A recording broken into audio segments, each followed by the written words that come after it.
Chapter 749. Guan, who was chatting with Boli and the other three, noticed two unfamiliar faces joining them. He could not help but be startled, but from the way they were dressed, they were undoubtedly from the cannibals' tribe.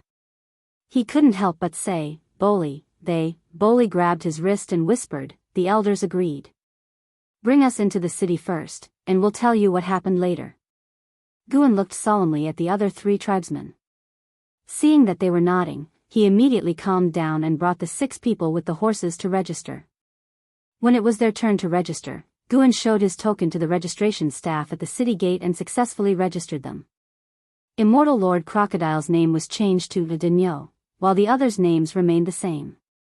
After all, the names of the others, including Yu Qianqiu, would not attract much attention. Only Immortal Lord Crocodile's name was famous in the immortal world, so he had to change his name. As for why he was called Dinyo, it was naturally because someone was called Nyo Yud. After passing through the city gate, a bustling city that was different from the lush plain outside appeared in front of everyone. The wide streets were filled with exquisitely built, simple, and luxurious shops. Boli and the others were a little dazzled. Immortal Lord Crocodile's face was full of emotion. He probably did not expect that a city would appear in this place sealed off by the heaven and earth formation. The pedestrians on the streets could easily distinguish between those who were from the city and those who were from other tribes.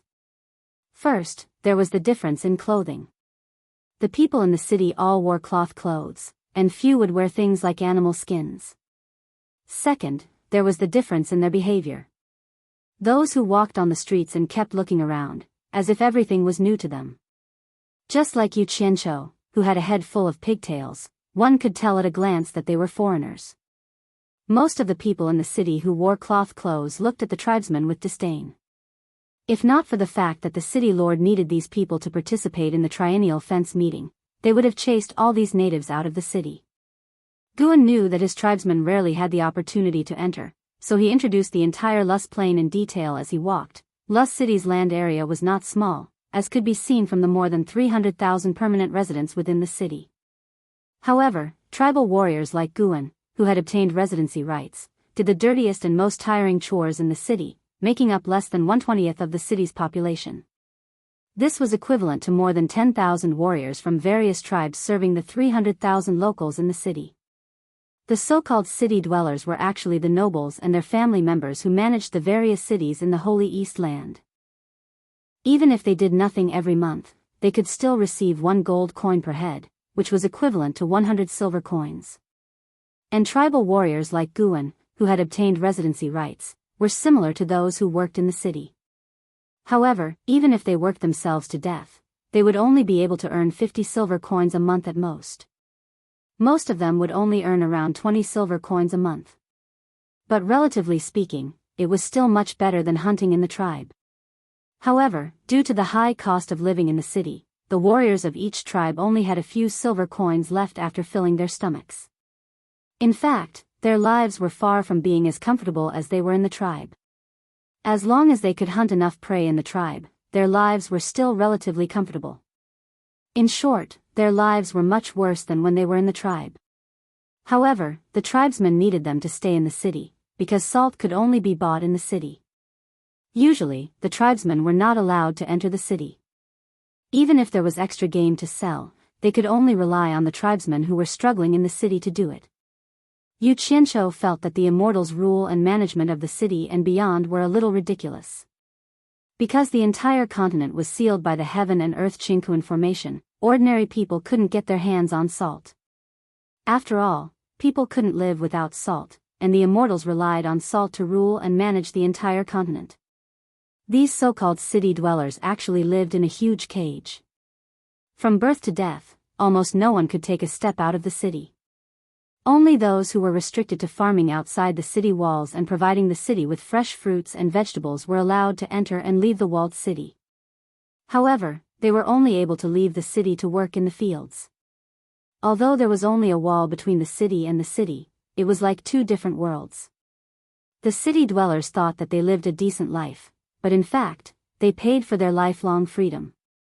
They would never know how rich and colorful the outside world was, and how vast the outside world was. As for the tribes living outside, they maintained the most primitive way of life without being disturbed. Yu Qianqiu couldn't figure out what these trapped immortals wanted. Why did they want to turn the continent into two extremes? What puzzled Yu Qianqiu the most was, what was the purpose of the fence gathering? What were the 100 warriors who won every competition doing in the immortal city? The group was chatting as they walked. Suddenly, two boys crossed the street. When one of them saw Yu Qianqiu, he tugged on the other boy's sleeve and gestured for him to look at Yu Qianqiu. The two boys were about 7 or 8 years old. They looked at Yu Qianqiu as if they were looking at a monster, and they couldn't help but laugh out loud. The group stopped in their tracks. They didn't know what the two children were laughing about. Yu Qianqiu was even more confused. Could it be that his temperament was so extraordinary that even the children could tell that he was a fake native? Sigh. The children's eyes were pure and they could tell people apart. Yu Qianqiu looked around proudly, showing off his extraordinary temperament. Unexpectedly, the two children looked at each other and smiled wickedly. They spat a few times, and only stopped when the saliva in their mouths was dry. Immortal Crocodile raised half of his eyebrows. The expressions on his face were very colorful. He seemed very happy to see Yu Qianqiu being treated like this. Boli and the others looked at each other, a little confused. Gu An's expression didn't look good. Yu Qianqiu wasn't wearing any clothes. Looking at the spit on his body, he was a little confused. He didn't know what this meant. He comforted himself. Perhaps this was similar to the water splashing festival in Yunnan. It was a kind of etiquette. It meant that I was very popular with children. I'll endure it. If I really can't endure it, I'll just spit on them. However, illusions were always easily shattered. The ridicule of the passers-by made Yu Qianqiu feel that something was wrong. Yu Qianqiu pulled a long face and asked, "Little brat, why did you spit on me?" One of the children put his hands on his waist and pointed at Yu Qianqiu. He said disdainfully, "You're so small, and yet you came to participate in the fence meeting. Aren't you afraid of embarrassing yourself? Damn native, scram back to where you came from." Am I small? Yu Qianqiu asked himself. His height was not bad. But when he looked back at Boli and the others, he immediately understood. His height was not bad outside, but compared to the warriors of various tribes who were more than 2 meters tall, he was indeed thin and short. Son of AB *TCH, you think that I'm easy to bully because I'm small. How dare you spit on me? Yu Qianqiu's face completely darkened. Who knew that he wasn't the only one being bullied by these two children? The other child ran in front of Guan and pointed at his braided hair. He said, "You're obviously a poor and dirty native, but you still want to learn to wear our clothes. Scram out of Lust City. Tui tui." He started to spit on Guan again. Obviously, the miserable Guan was despised by the little boy because he wore cloth clothes and had braided hair. But even so, Gu An's face was livid. He didn't dare to flare up because he couldn't afford to offend the natives in the city. When the child facing Yu Qianqiu saw that his companion was spitting to his heart's content, he immediately wanted to compete with him. He started to spit again at Yu Qianqiu. F***ck. Yu Qianqiu looked around and his gaze paused on a small alley on the side of the road. Not only was he not angry, but a warm smile appeared on his face. Facing the spitting saliva, he stretched out his hand and showed the thing in his hand. He smiled amiably and said, "Little friend, do you want it?" That child was stunned for a moment and revealed a stunned look. He wiped the saliva from the corner of his mouth and stopped spitting. He even called his companion over. Yu Qianqiu then showed the other child what he was holding in his hand, only to see a handful of gold coins appear in his hand out of nowhere. "Little friend, do you want it?" Yu Qianqiu once again guided them patiently. One of the children was very shrewish. He put his hands on his waist and said, "Damn native, how do you have so much money? Where did you steal it from? Quickly give it to me, or else I'll report it to the authorities." Shoo. Yu Qianqiu raised his index finger and gestured for them to be quiet. He pointed to a small alley on the side of the road and said softly, "Let's go there to talk." I have a small question to ask you. As long as you answer me, I'll give you these gold coins. How about that? The two children looked at each other slyly and immediately nodded. Let's go. They ran into the alley first and even waved at Yu Qianqiu, signaling him to come quickly. Yu Qianqiu nodded with a smile and walked in. Boli and the others looked at each other. They didn't know what Yu Qianqiu wanted to do because they didn't see clearly what Yu Qianqiu was holding in his hand. But from what the child said, it seemed to be money. Immortal Crocodile's eyelids twitched. He saw clearly that Yu Qianqiu was holding a handful of gold coins in his hand. Based on his understanding of Yu Qianqiu, he didn't think that Yu Qianqiu would be so friendly as to give gold coins for free. Could it be that this guy would even kill children? After one adult and two children entered the alley, the younger one immediately said, "Ask quickly if you have any questions."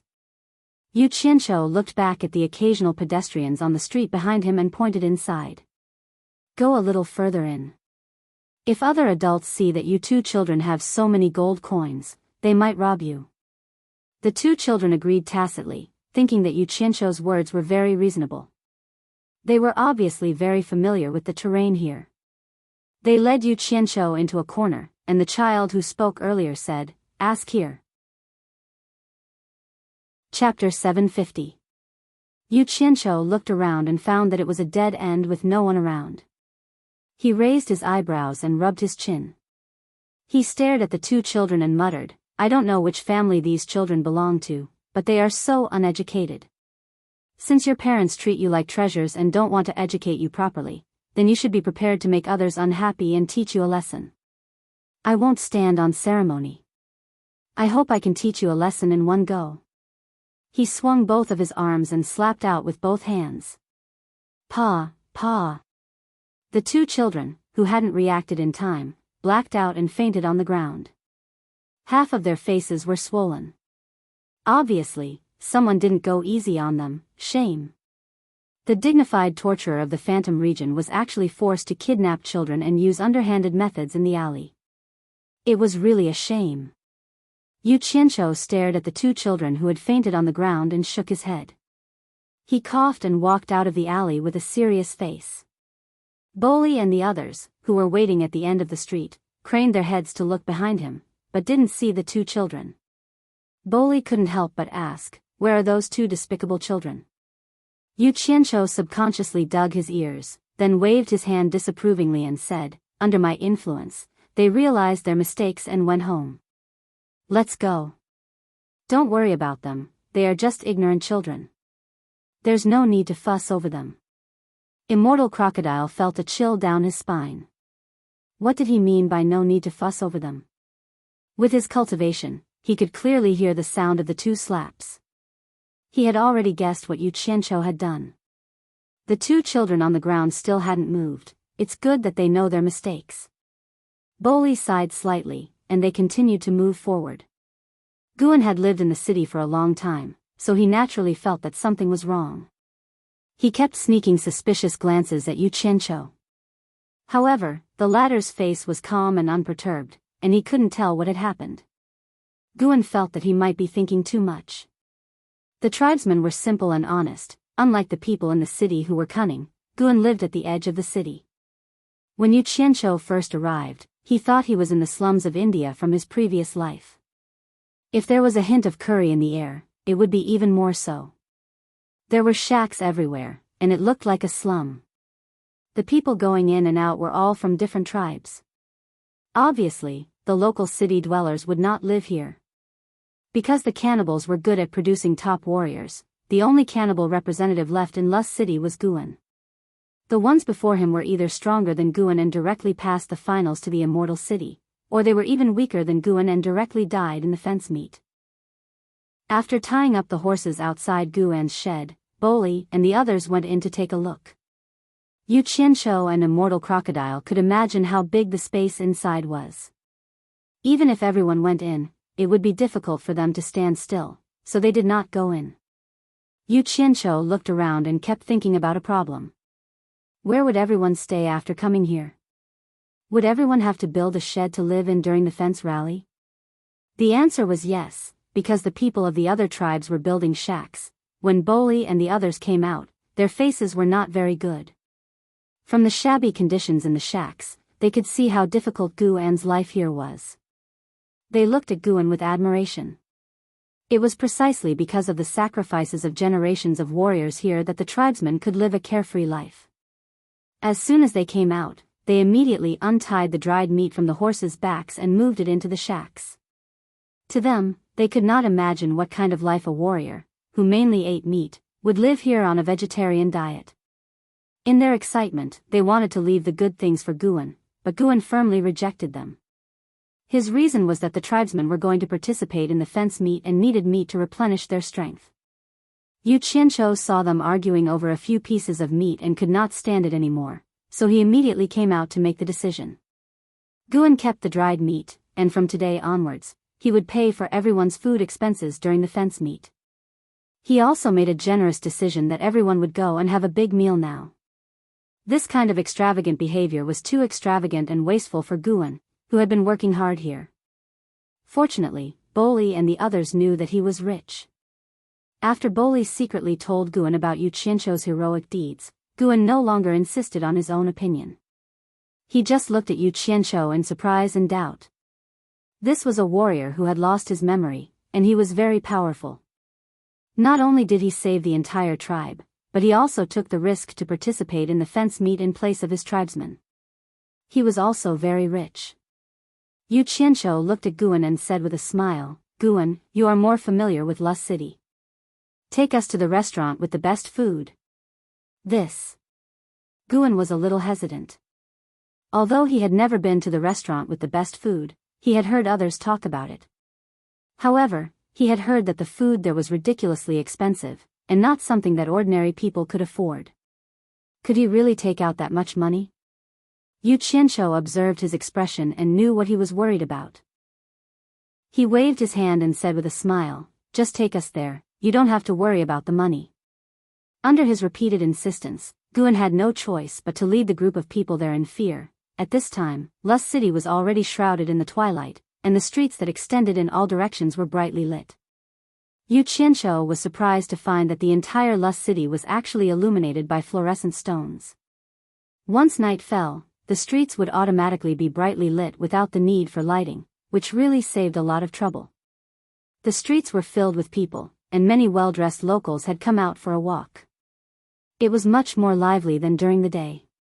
It seemed that for these people who had never been out of the city, taking a walk was one of the ways to pass the time. There were also many people from various tribes looking around on the streets, and they constantly attracted the locals' looks of disgust.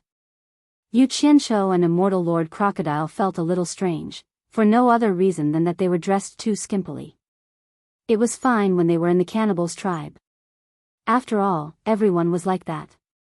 However, here, there were constantly neatly dressed people passing by, and they felt uncomfortable all over.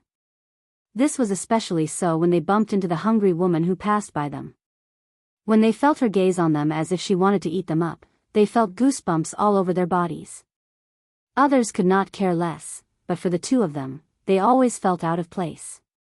Even their steps felt unnatural. At this time, Yu Qianzhou and Immortal Lord Crocodile stopped at the same time. The others also stopped, not knowing what they wanted to do. The two of them looked at each other, then at the clothes that Guan was wearing. Their gazes then shifted to a clothing store by the side of the road. Yu Qianzhou gritted his teeth and suddenly waved at everyone. He was the first to enter the clothing store, and Immortal Lord Crocodile followed closely behind him. Boli and the others looked at each other, not knowing what the two of them wanted to do, but they followed them in. The owner of the store was a kind-looking old man in yellow. When he saw the natives coming in, he was stunned at first, then walked over with a smile and said, "Are you here to buy clothes?" He did not have the snobbish look that most people in the city had. Yu Qianzhou rolled his eyes and said unhappily, "Do you have anything else to sell here?" The old man in yellow was stunned again. He looked around his store, then laughed and said, "I didn't expect that after doing business for so long, there would always be problems with the way you speak. Haha. Indeed, I only sell clothes here, nothing else." Yu Qianshou was about to ask for his best clothes for everyone when he suddenly heard Immortal Lord Crocodile's voice. Be careful, this person is an immortal cultivator. I've seen him before, but I don't know his name. I can't see through his cultivation. Yu Qianshou was slightly shocked. Fortunately, Immortal Lord Crocodile was here, or else the other party would be suspicious. He swallowed the words that were about to come out of his mouth. Even Immortal Lord Crocodile couldn't see through his cultivation, so it was obvious that the other party's cultivation was at least at the early stage of the great immortal realm. However, it was not good to suddenly run away now. Hence, he put on a weak expression and said, Old man, can you give each of us the cheapest clothes? I want the cheapest kind. Boli and the rest felt that it was a little strange. Previously, he seemed to be quite generous, but now. And Gu was grumbling in his heart. He could only buy the cheapest kind of clothes, but he still wanted to eat and drink in the best place. What if he had no money to pay the bill? The old man looked at them and laughed. It's not easy for you to earn some money. Why do you need to spend money to buy clothes? Isn't it better like this? Damn it. Immortals were indeed immortals. He even rejected business that came knocking on his door. Yu Qianshou coughed and sighed. Old man, you might not know this, but the people in the city look down on us if we don't wear clothes. The old man smiled noncommittally. His eyes flickered. From the way you talk, you don't sound like the ordinary aborigines. May I know which tribe you are from? How could Yu Qianshou tell him the truth? He directly asked the question and said pitifully, Old man, you are also different from the ordinary people in the city. You don't look down on us like the others. This makes us feel better. May I know your name? I really want to know. You are an interesting person. The old man shook his head and smiled. He said bluntly, My name is Huang Tian. Huang as in Lust City and Tian as in heaven. After which, he glanced at the figures of the few of them. He turned around and took a few clothes from the rack. He stuffed them into Yu Qianshou's hands and said, It's rare to meet such an interesting aborigine like you. These clothes are free and I will give them to you. Yu Qianshou was stunned. He looked at the clothes in his hands and asked suspiciously, You really don't need money? Huang Tian nodded his head and smiled. Really? Thank you, old man. Yu Qianshou nodded his head and bowed his head to bid farewell. After which, he walked out with the rest of them. It seemed that he was worried that the old man would change his mind. The old man smiled and waved his hand to send them off. Chapter 751. Old monster, I've already found out his name for you. Who is this Huang Tian? He's actually hiding here to act cool. As they walked on the street, Yu Qianshou transmitted his voice and kept looking back. Immortal Lord Crocodile replied disapprovingly, I've never heard of this person. Maybe he was a nobody in the celestial world back then. I only met him by chance. Otherwise, if he was really a famous person in the celestial world, there's no way I wouldn't know who he is. Yu Qianshou thought about it and agreed. They passed by an alley and pulled everyone inside to change clothes. When they came out again, they all looked like humans, except for their hairstyles. It was the first time Boli and the others had worn such clothes, and they felt a little uncomfortable, pulling and tugging at their clothes from time to time. As for Yu Qianshou and Immortal Lord Crocodile, they felt much better with clothes to cover their bodies. A luxuriously decorated and brightly lit ancient building stood on the side of the street. It was obviously of a higher grade than the surrounding buildings. This building was called Heavenly Fragrance Restaurant, and the fluorescent stone signboard said that it was the destination of this trip. After Guan led everyone to the opposite side of Heavenly Fragrance Restaurant, he stopped and looked at Yu Qianshou with anxiety written all over his face. Obviously, he doubted Yu Qianshou's financial ability. Before entering Heavenly Fragrance Restaurant, the tempting aroma of food assaulted their nostrils. Yu Qianshou took a deep breath and rubbed his hands excitedly. Eating, drinking, and playing are the 4 joys of life, and eating ranks first. Everyone, eat to your heart's content today. With a wave of his hand, he looked like a Japanese soldier sweeping through a village. Immortal Lord Crocodile immediately laughed coldly and dampened his mood. Are you sure you want to eat here? Why not? Yu Qianqiu replied subconsciously. But when he saw the sneer on Immortal Lord Crocodile's face, he immediately understood the meaning behind his words. The lesson from the boutique was still fresh in his mind, and Heavenly Fragrance Restaurant was even more crowded. Don't think that people wouldn't know you're a native just because you changed your clothes, with a super cool hairstyle on your head. With the 7 natives spending here, it would be hard for them not to attract attention. The fragrance that wafted out from the Heavenly Fragrance Restaurant was obviously delicious. However, it was not convenient for him to go in and have a good meal. This was one of the greatest regrets of his life. Yu Qianqiu scratched his head, and the word waste was written all over his face. After smelling the fragrance, Boli and the others swallowed their saliva unabashedly. Guan, on the other hand, said weakly, why don't we just forget it? I can still fill my stomach if I go to a cheaper place. He was still thinking about Yu Qianqiu, thinking that Yu Qianqiu did not have enough money. Little did he know that money was not a problem, but a problem of courage. Immortal Lord Crocodile squinted at Yu Qianqiu, his face full of mockery. Suddenly, his expression froze. He saw Yu Qianqiu's eyes shining, so he followed his gaze and saw that Yu Qianqiu was looking at the customers going in and out of the Heavenly Fragrance Restaurant. Immortal Lord Crocodile did not see anything and was about to ask him what he was looking at when he saw Yu Qianqiu laughing sinisterly. Wait for me here, I'll be right back. After saying that, he ran away. The few of them looked at each other, not knowing what he was up to. Just as Boli and the others were waiting until their stomachs were growling, Immortal Lord Crocodile, who was looking around, suddenly paused. Someone sent a voice transmission to him. Old monster, over here. Bring them over. Tilting his head to look, he saw Yu Qianqiu sneakily stretching his head out from the alley across the street, waving at him. He's over there, let's go over. Immortal Lord Crocodile called out to the few of them. When they saw Yu Qianqiu hiding in the alley, they were a little confused and walked over. After entering the alley, they found Yu Qianqiu standing in the shadows with his hands behind his back, smiling lewdly at them. What are you trying to do, kid?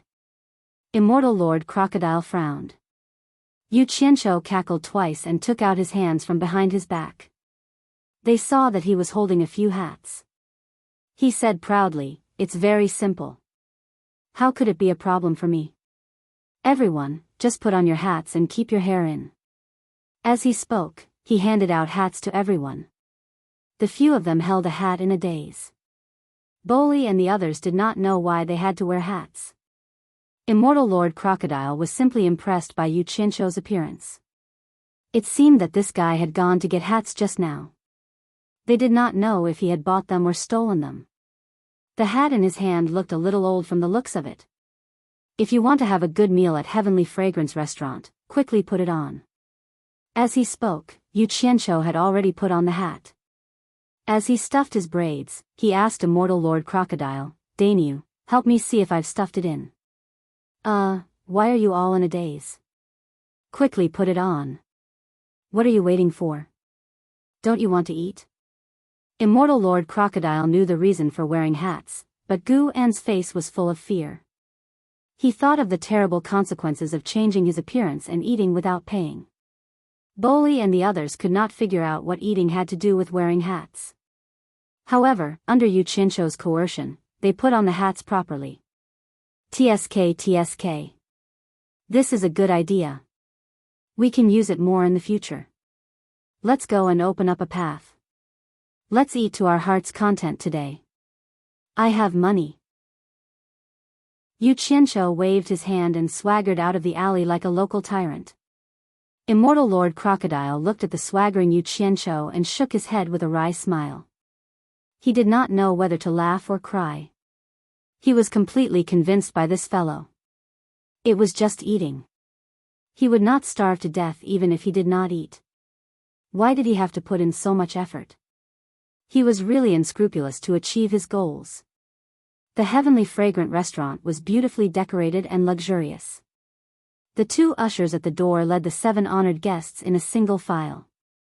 Although the 2 greeters felt that the 7 distinguished guests did not look like rich people, and their hats did not match their clothes, they felt that the person in front of them was very confident when he walked.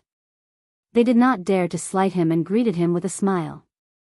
As soon as they entered Heavenly Fragrance Restaurant, a graceful young lady greeted them.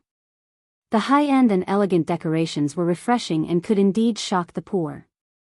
However, Yu Qianqiu did not care at all. He was here to eat, not to look at their shabby decorations. Moreover, he was really rich and had seen a lot. Naturally, he would not be shocked. However, Boli and the others were a little dazed. They were used to living in nature and had never seen such a scene. Distinguished guests, do you have a reservation? The graceful young lady beside Yu Qianqiu asked with a graceful smile. I eat according to my mood. I eat when I feel like it. I never make a reservation. Yu Qianqiu glanced upstairs and thought that he would not feel at ease eating downstairs. So he waved his hand majestically and said, upstairs, give me the best private room and the best dishes. The smile on the young lady's face froze. She paused and squeezed out a smile again. The upstairs is full. If you do not have a reservation, I can help you look downstairs. Hearing this, Yu Qianqiu did not have any temper. This was not the place for him to be unreasonable, so he could only nod and acquiesce. The young lady quickly found an empty table in the crowded lobby for them. It was near the stairs to the 2nd floor. Although the location was not good, it was better than no place at all. Anyway, they were here for the food, so they did not care. After sitting down, the young lady asked what they wanted to order. Yu Qianqiu only said one thing, until the table was full of the best dishes. As expected of the best restaurant in Lust City, the service efficiency was very high. In a short while, the table was filled with all the dishes. Other than Immortal Lord Crocodile and Guan who still maintained their poise, everyone else at the table rolled up their sleeves and ate heartily. It seemed that they did not know if they would have the chance to come again after eating this time. Immortal Lord Crocodile was really cultured. After all, he was once one of the 12 great immortal lords in the celestial world. But Guan was not being gentlemanly. Instead, he looked at the table full of dishes with a frown. He was thinking about the terrible consequences if he did not have money to pay the bill later. The Heavenly Fragrance Restaurant had a very deep background. Ordinary people could not afford to offend them, let alone natives like them. Boli and the others were not nervous when faced with the food. They ate with their hands because they had never used chopsticks before. Yu Qianqiu pulled a piece of steak with both hands and bit into it. As he ate, he nodded at Immortal Lord Crocodile, indicating that it was delicious. He really did not expect that there would be such superb cooking in this sealed continent. The food here was so much better than outside. He even suspected that this was a culinary skill brought over from the celestial world. Little did he know that these people in besieged city were indeed very skilled in various industries, including cooking. Moreover, this was the best Heavenly Fragrance Restaurant, so the taste was naturally not bad. The reason was simple. They were all trapped here, and there was not much they could do. All they could do was keep improving. All the customers in the lobby stared at the table of people eating, dumbfounded. They had never seen such a noble customer in such a high-class place like the Heavenly Fragrance Restaurant. Uncle, you must help us catch him. Uncle, that person is very easy to recognize. He is a skinny and short aboriginal, different from the other aborigines in the city. Don't worry. Since he is such an obvious aboriginal, Uncle will definitely help you catch him. The 2 people who called him Uncle earlier were obviously children's voices, and the deep and loud voice behind them was obviously an adult's.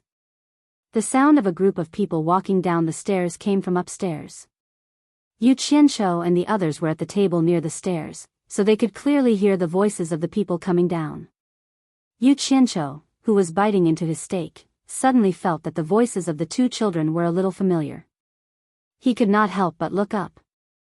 He saw a burly middle-aged man in armor holding a child in each hand as he walked down the stairs. Behind him were 6 soldiers in the same armor, each with a sword at their waist. As for the 2 children, they were strange. One of their faces was swollen, and one of their eyes was so swollen that they could not open them. They only had one eye left to look downstairs. The two individual single eyes suddenly froze at the same time. Their gazes collided with Yu Qianqiu's, unable to separate. Yu Qianqiu was speechless, and he cursed in his heart. He could only blame himself for being soft-hearted. If he had known earlier, he would have killed these two unlucky children. These two children were none other than the two bad children whom he had abducted and slapped unconscious in the alley earlier in the day. He did not expect to meet them here. Immortal Crocodile's gaze paused on the two children's swollen faces. He then supported his head with one hand and rubbed his temples with his fingers. He sighed in his heart. What a talent. Chapter 752. The commotion came from the stairs at the side. Bowley and the others were not blockheads, so they naturally took a look. When they saw the two pig-headed children, they felt that they were familiar, but they didn't think of the two hateful children during the day. However, Guan had stayed in the city for so many years, and his mind was more flexible. From the situation at the scene, he vaguely guessed something, and his heart was beating wildly. He recognized the person who was holding the two children and seemed to be the leader. It was Shang Huan, one of the 4 commanders of the city guards. The result was as bad as the people who knew what was going on expected. The two children almost simultaneously pointed at Yu Qianqiu, who was holding a stake, and screamed, "It's him, uncle, it's him who hit us." Shang Huan's sharp gaze suddenly stared at Yu Qianqiu. He had already noticed some clues from the skin color of these people, so he sneered and said, "What a group of sinister and cunning natives. They actually know how to disguise themselves. It's obvious that they're people with ulterior motives. Capture all of them."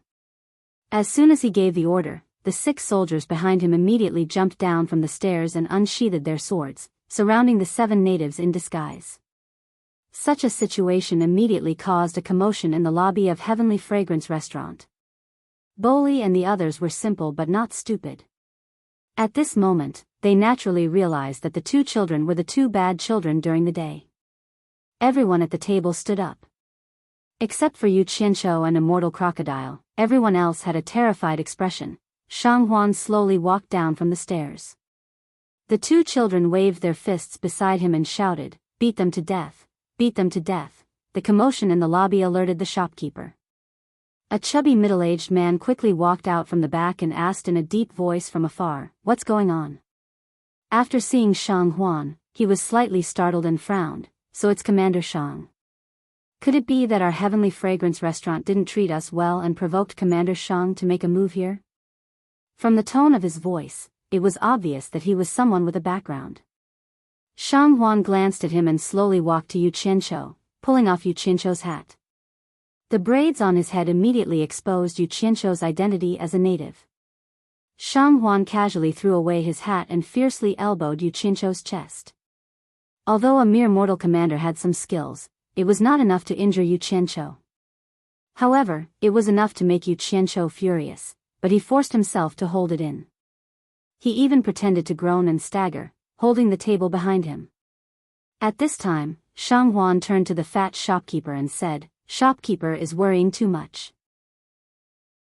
It's not that I want to cause trouble, but I just happened to find a group of natives who committed a crime in the city during the day, and I'm about to arrest them."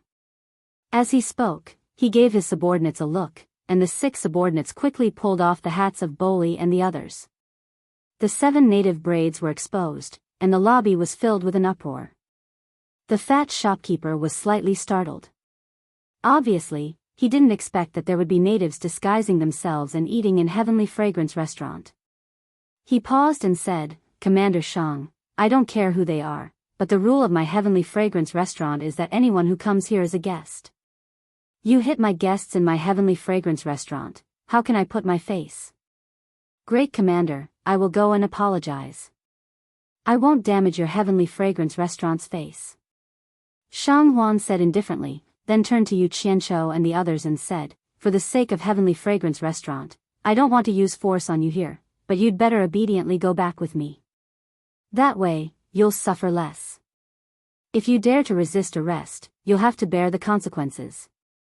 Then, with a wave of his hand, the 6 armed soldiers immediately threatened them with their sabers. Yu Qianqiu and the other bandits were also quite cooperative, and they were obediently escorted out.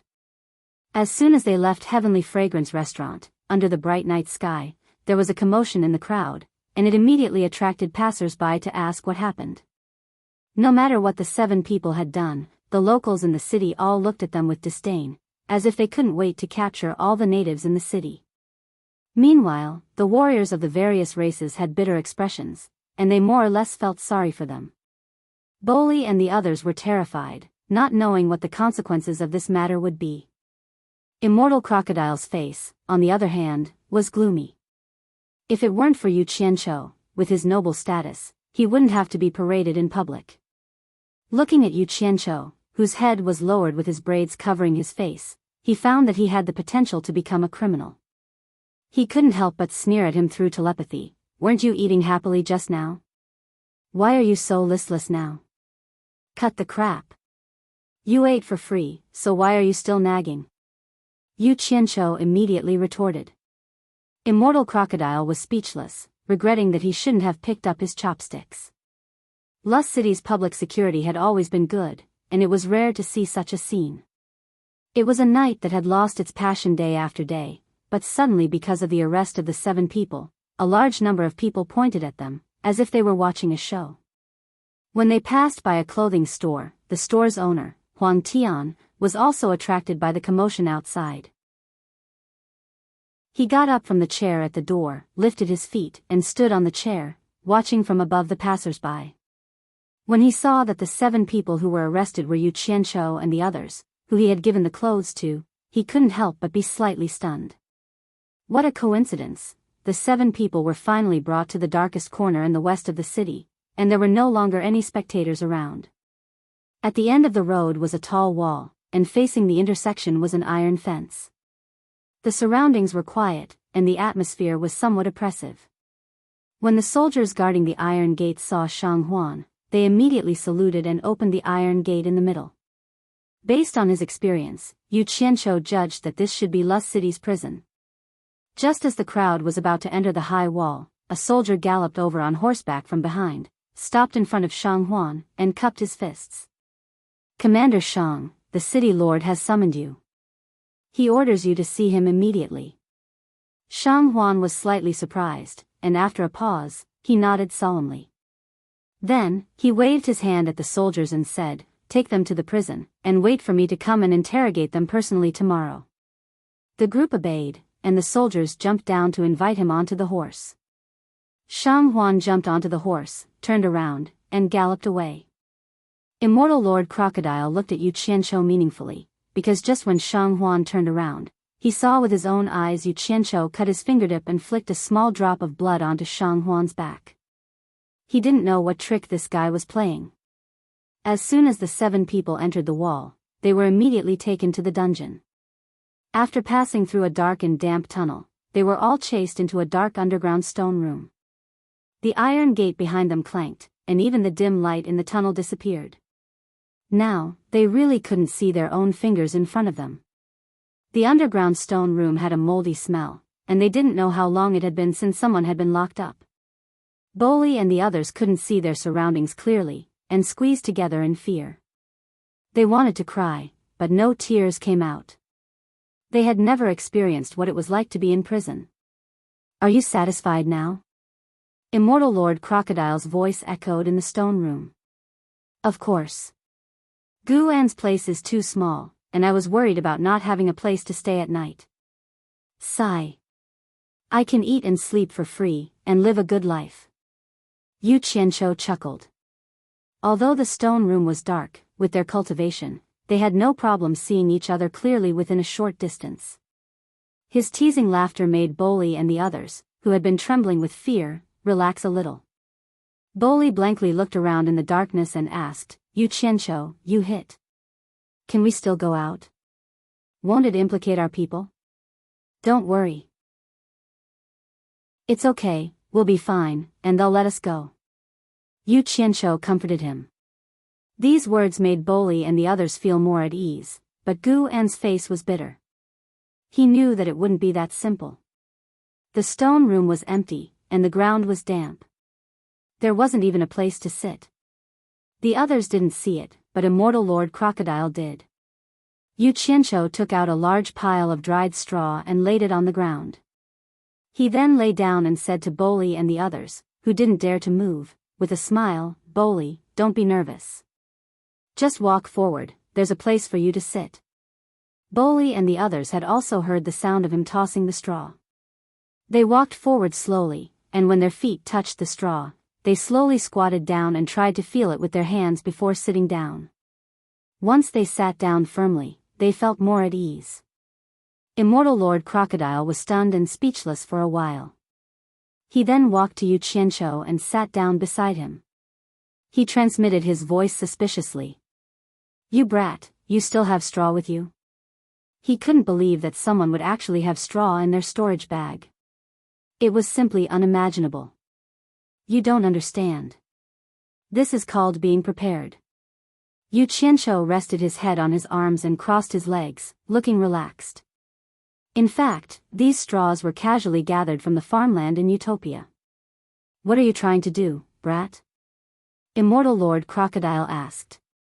He didn't think that this fellow was someone who would obediently surrender. Sure enough, Yu Qianqiu sneered and replied, "You dare to hit me? Wait and see." This was destined to be a sleepless night for the few of them. Although no one spoke, no one could fall asleep. It was late at night, and it was quiet outside. Only the sound of a few people tossing and turning on the straw could be heard. Yu Qianqiu quietly got up and placed a few silver balls on the ground. Then, he waved goodbye to Immortal Lord Crocodile, who was staring at him with wide eyes, and instantly disappeared. When he reappeared, Yu Qianqiu was dressed in black and his face was covered. He didn't know where he was. Under the hazy moonlight, he only knew that he was in a garden, surrounded by pavilions that were low-key and luxurious. It was obviously not the residence of an ordinary person. He guessed that this should be Commander Shang's home. The reason why he stayed up until midnight was to wait for the commander to return home to teach him a lesson. He didn't hit him for nothing. Yu Qianqiu hid in a patch of flowers and secretly poked his head out to look around. He happened to see a person walking out of a pavilion not far away. It was none other than Commander Shang. Yu Qianqiu raised his eyebrows.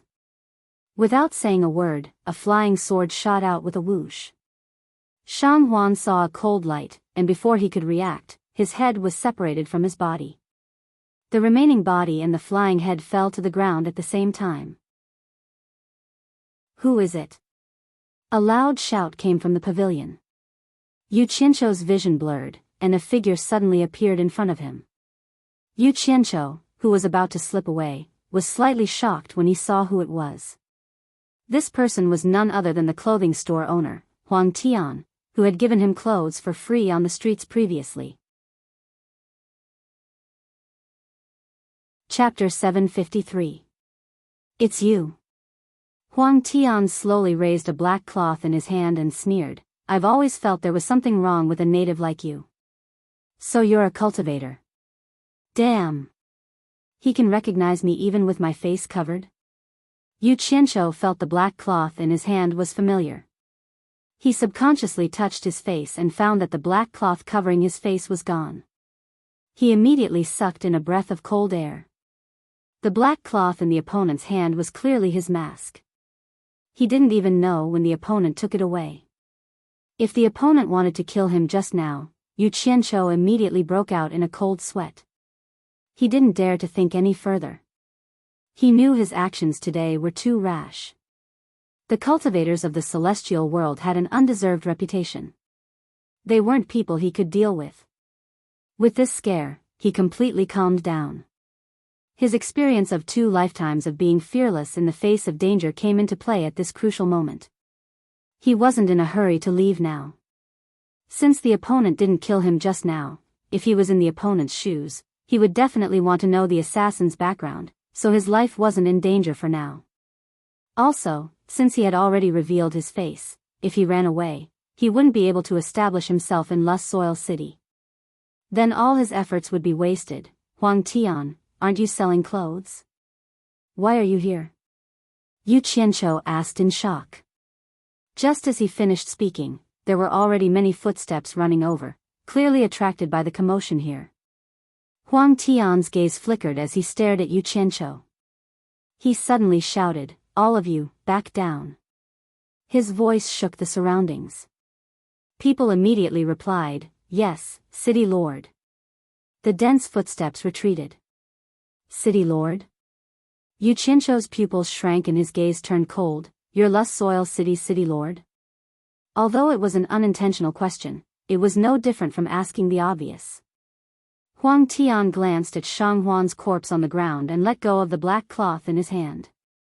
He said expressionlessly, "You're not a tribe native, nor a celestial cultivator, but a human cultivator.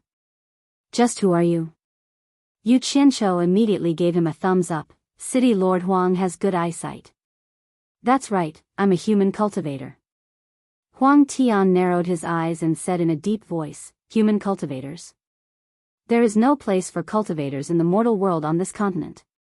So, you came in from the outside world when the heaven and earth grand formation was opened?" "Yes and no." Yu Qianqiu gave an ambiguous answer. Huang Tian's eyes suddenly narrowed, and he said in a low voice, "A mere cultivator of the mortal world has quite the guts to actually barge into the city governor's estate to kill someone. Could it be that you're not afraid of death?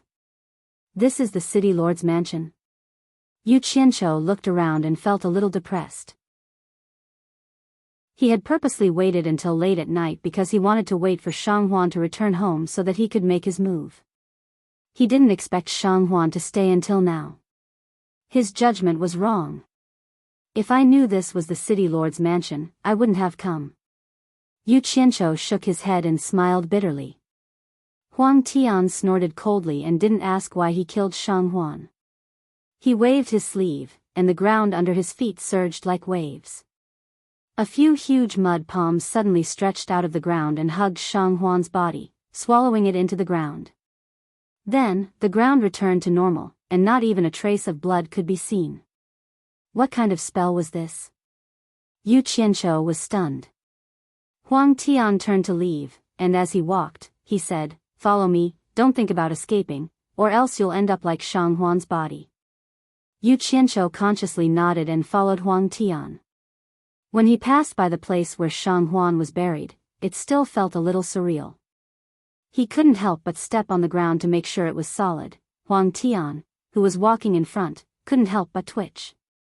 It seemed that this kid really wasn't afraid. Walking to a remote part of the garden, Yu Qianqiu, who was following behind, suddenly found that the ground in front of him was empty, and there was suddenly a big black hole. Huang Tian walked in neither too fast nor too slow. Yu Qianqiu was stunned again as he stood at the entrance of the cave. He saw that the soil in the cave was constantly retracting as the yellow sky moved forward, forming a 3-meter wide cave. The depth of the cave continued to extend underground. This scene was simply too magical. Huang Tian seemed to be the ruler of the earth. Wherever he went, the earth had to make way. Just as Yu Qianqiu was in a daze, he suddenly realized that his center of gravity was a little unstable. The ground beneath his feet seemed to be moving, and he was shocked when he looked around. It was as if he was standing on the conveyor belt of an elevator, bringing him deep underground. The soil behind him suddenly closed, and the starry sky suddenly disappeared. He had been buried alive in the soil. "Huang Tian, what are you trying to do?" Yu Qianqiu said warily. He could barely see Huang Tian's figure in the darkness. "Don't be afraid. If I wanted to kill you, I would have done it long ago. There's no need to go through so much trouble. Don't worry, follow me. I have something to ask you," Huang Tian said calmly as he continued going deeper. This consolation did not make Yu Qianqiu let his guard down. In just a short while, he estimated that he had already gone more than 100 meters deep. Yu Qianqiu tried to communicate with Utopia and realized that there was no obstruction. He immediately heaved a sigh of relief and said, "If you have something to ask me, why don't you ask me where I am? Why do you have to go deep underground?" "I naturally have secrets to ask when I go deep underground." Huang Tian, who was advancing forward, stopped and suddenly waved his hand to scatter a large number of fluorescent stones. The surrounding terrain instantly changed, retreating with the fluorescent stones and expanding the underground space, changing into various shapes. Yu Qianqiu was already attracted by this magical spell. When he realized that the ground that was bringing him forward had stopped, his vision suddenly opened up. He saw that an underground palace had formed in just a short while. It was an earthen yellow underground palace. Under the illumination of the fluorescent stones embedded in the surroundings, the entire underground palace could be seen. There were earthen yellow stairs, various earthen yellow sculptures, and earthen yellow tables and chairs. Huang Tian was sitting behind a table in front of him. He pointed at the chair next to him and said with a faint smile, "There's no need to look anymore. Come and sit. I have something to ask you." Yu Qianqiu wasn't in a hurry to reply. He strolled around the palace, knocked on it, and touched it. He noticed that everything was lifelike as if it was made by the heavens, and he couldn't help but click his tongue in admiration. After satisfying his curiosity, he walked over with large strides and sat opposite of Huang Tian before clapping and praising. "As expected of an immortal from the immortal dimension, your methods are truly miraculous."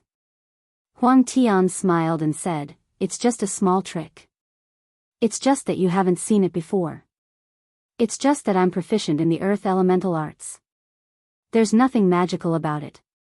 As he spoke, he took out 2 sets of wine utensils from his storage bracelet and placed them on the table.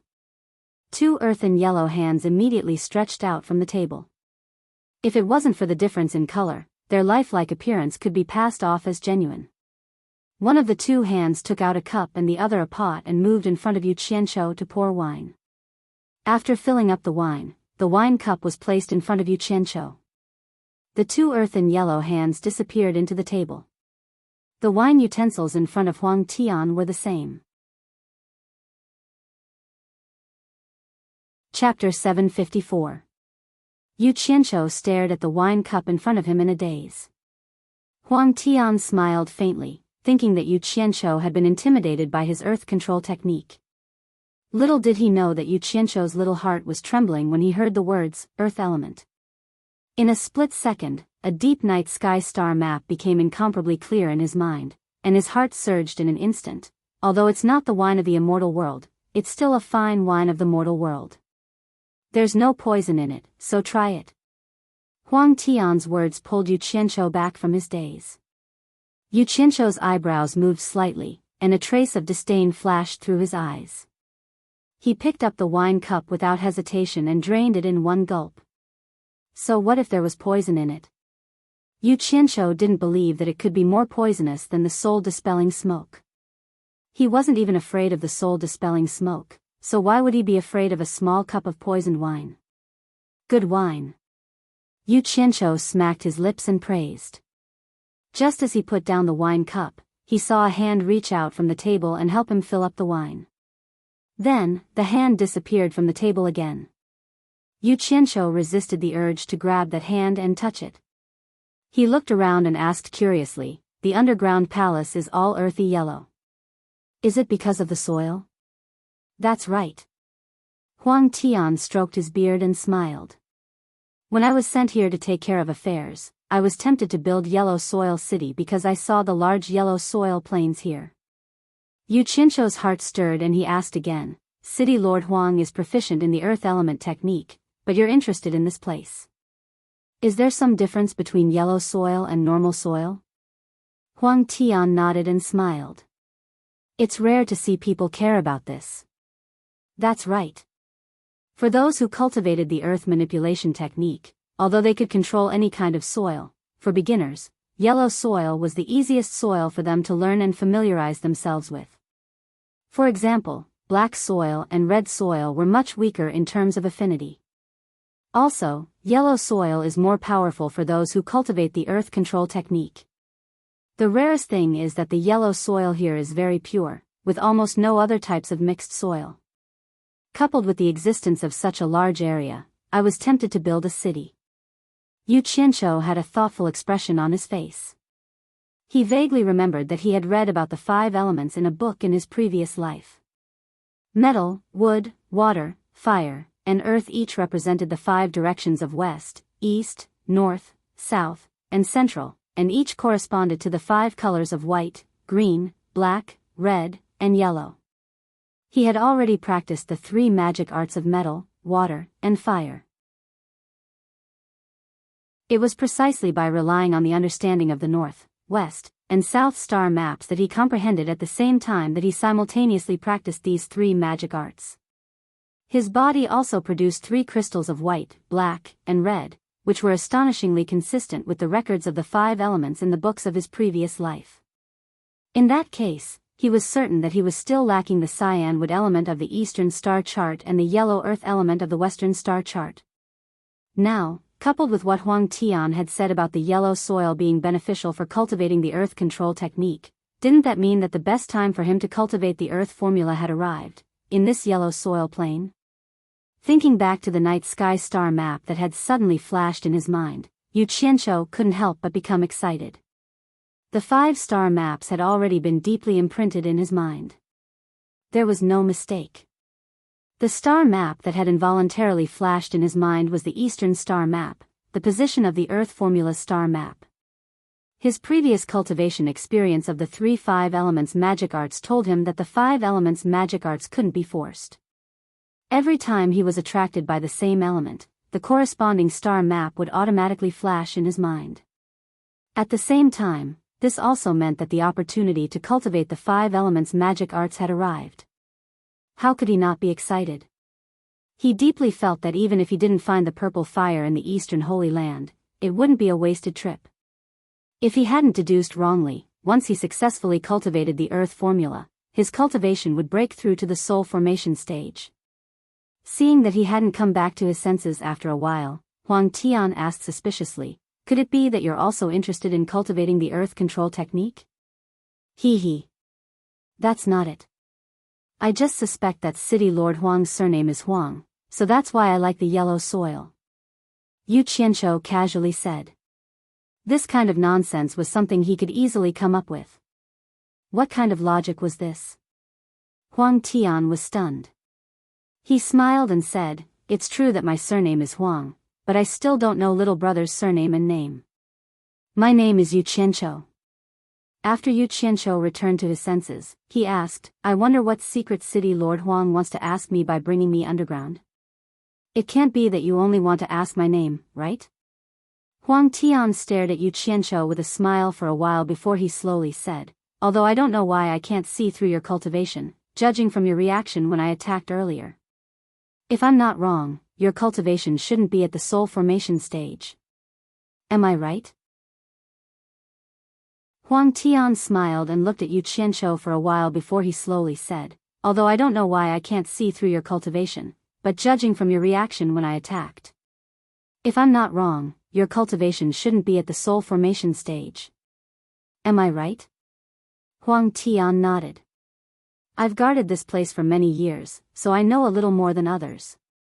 That is, if your cultivation hasn't reached the soul formation late stage, even if the East Holy Land opens, you won't be able to enter through the entrance. If you force your way in, you'll definitely be crushed into dust by the power of the heaven and earth formation. Then I believe that a human cultivator like you has another way to enter the East Holy Land. Am I right?" Hearing this, Yu Qianzhou's heart shook. He didn't expect this to be a flaw. He narrowed his eyes and said, "So what if I'm right, so what if I'm wrong? Looks like I guessed right. You do have another way to enter the East Holy Land." He. I didn't expect to encounter it. Huang Tian finished the wine in front of him in one gulp. He put down the wine cup and took a deep breath. It was clear that he was trying his best to calm his agitated emotions. His fingers knocked on the table firmly and said, "This is the reason why I brought you underground. The secret I want to ask is for you to tell me how to leave this East Holy Land."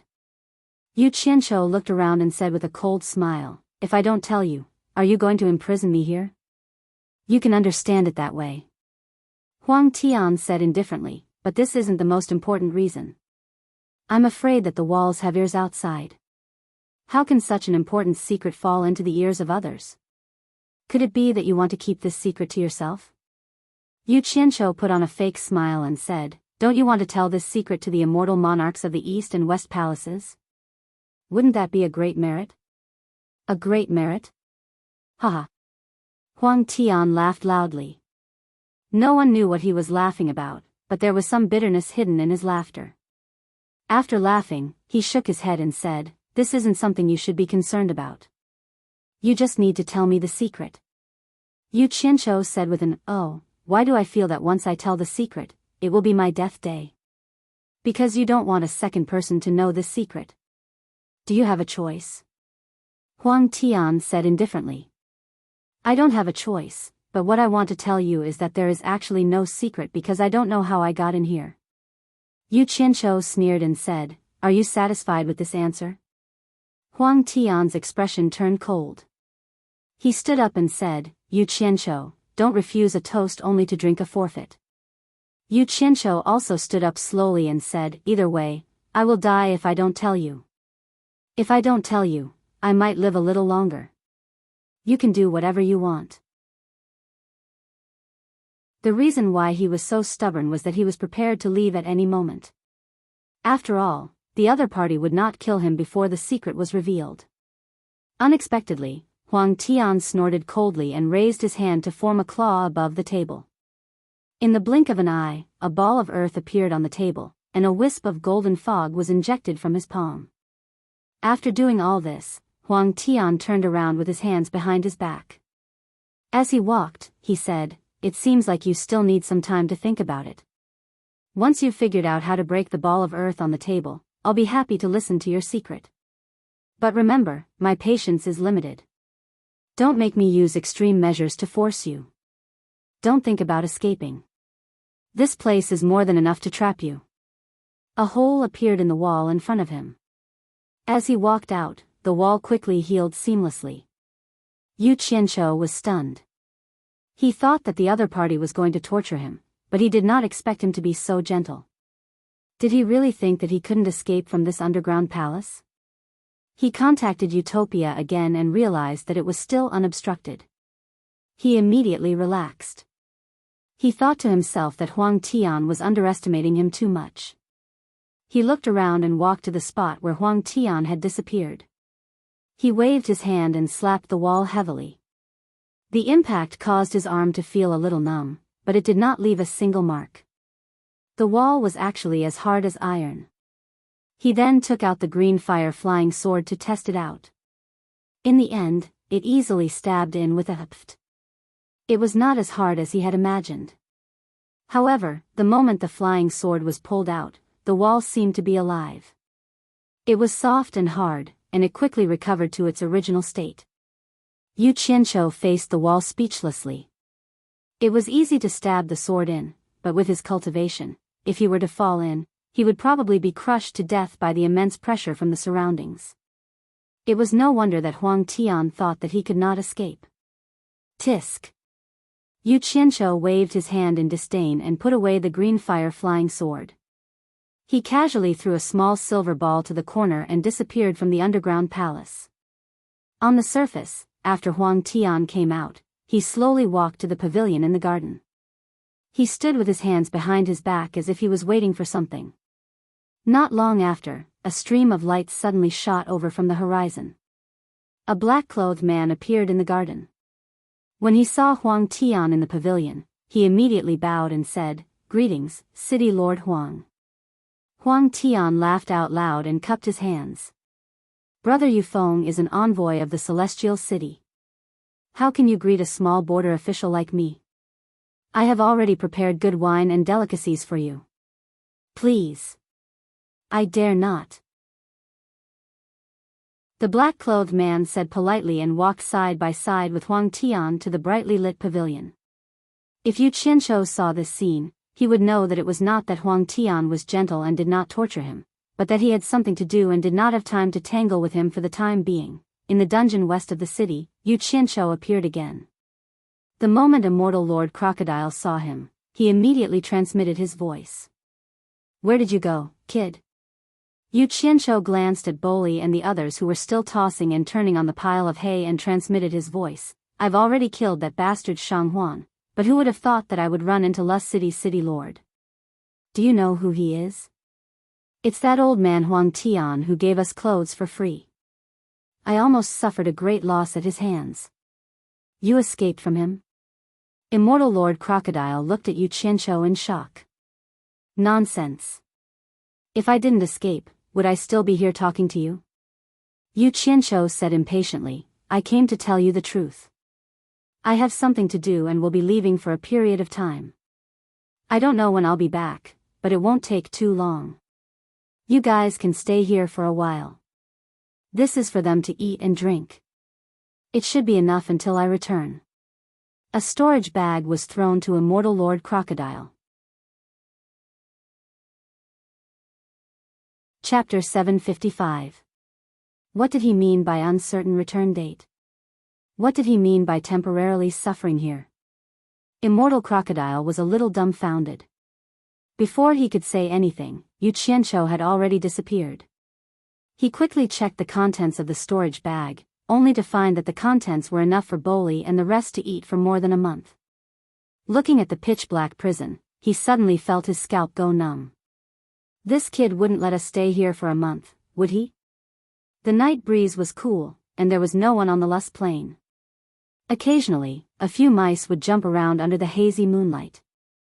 Yu Qianzhou's sudden appearance immediately frightened the group of mice, and they quickly scurried into the nearby holes.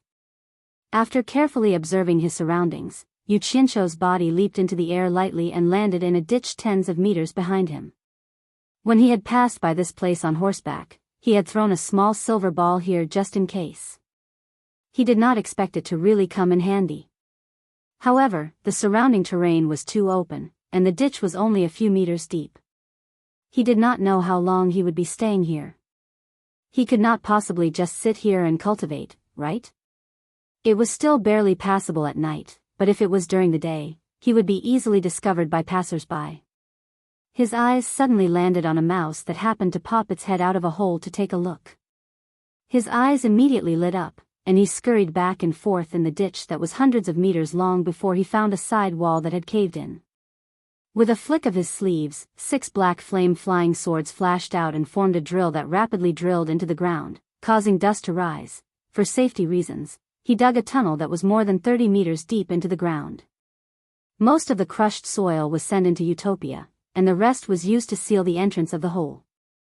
At the end of the tunnel was a round nest with a diameter of 2 meters, which was enough for him to meditate and cultivate. Waha! Looking at his masterpiece, Yu Qianzhou could not help but dance and laugh wildly. He rubbed his hands together excitedly, sat down cross-legged, and slowly closed his eyes. Just as he silently memorized the middle-level star map in his mind, the vital energy in his body began to fluctuate uneasily. Yu Qianzhou was so excited that he was trembling slightly. If he remembered correctly, this was the same feeling he had when he was comprehending the gold art. It was as if there was a similar attribute around him that was attracting him. Because he was too excited, he actually couldn't get into the zone for a long time. He knew that there was a problem with his mentality.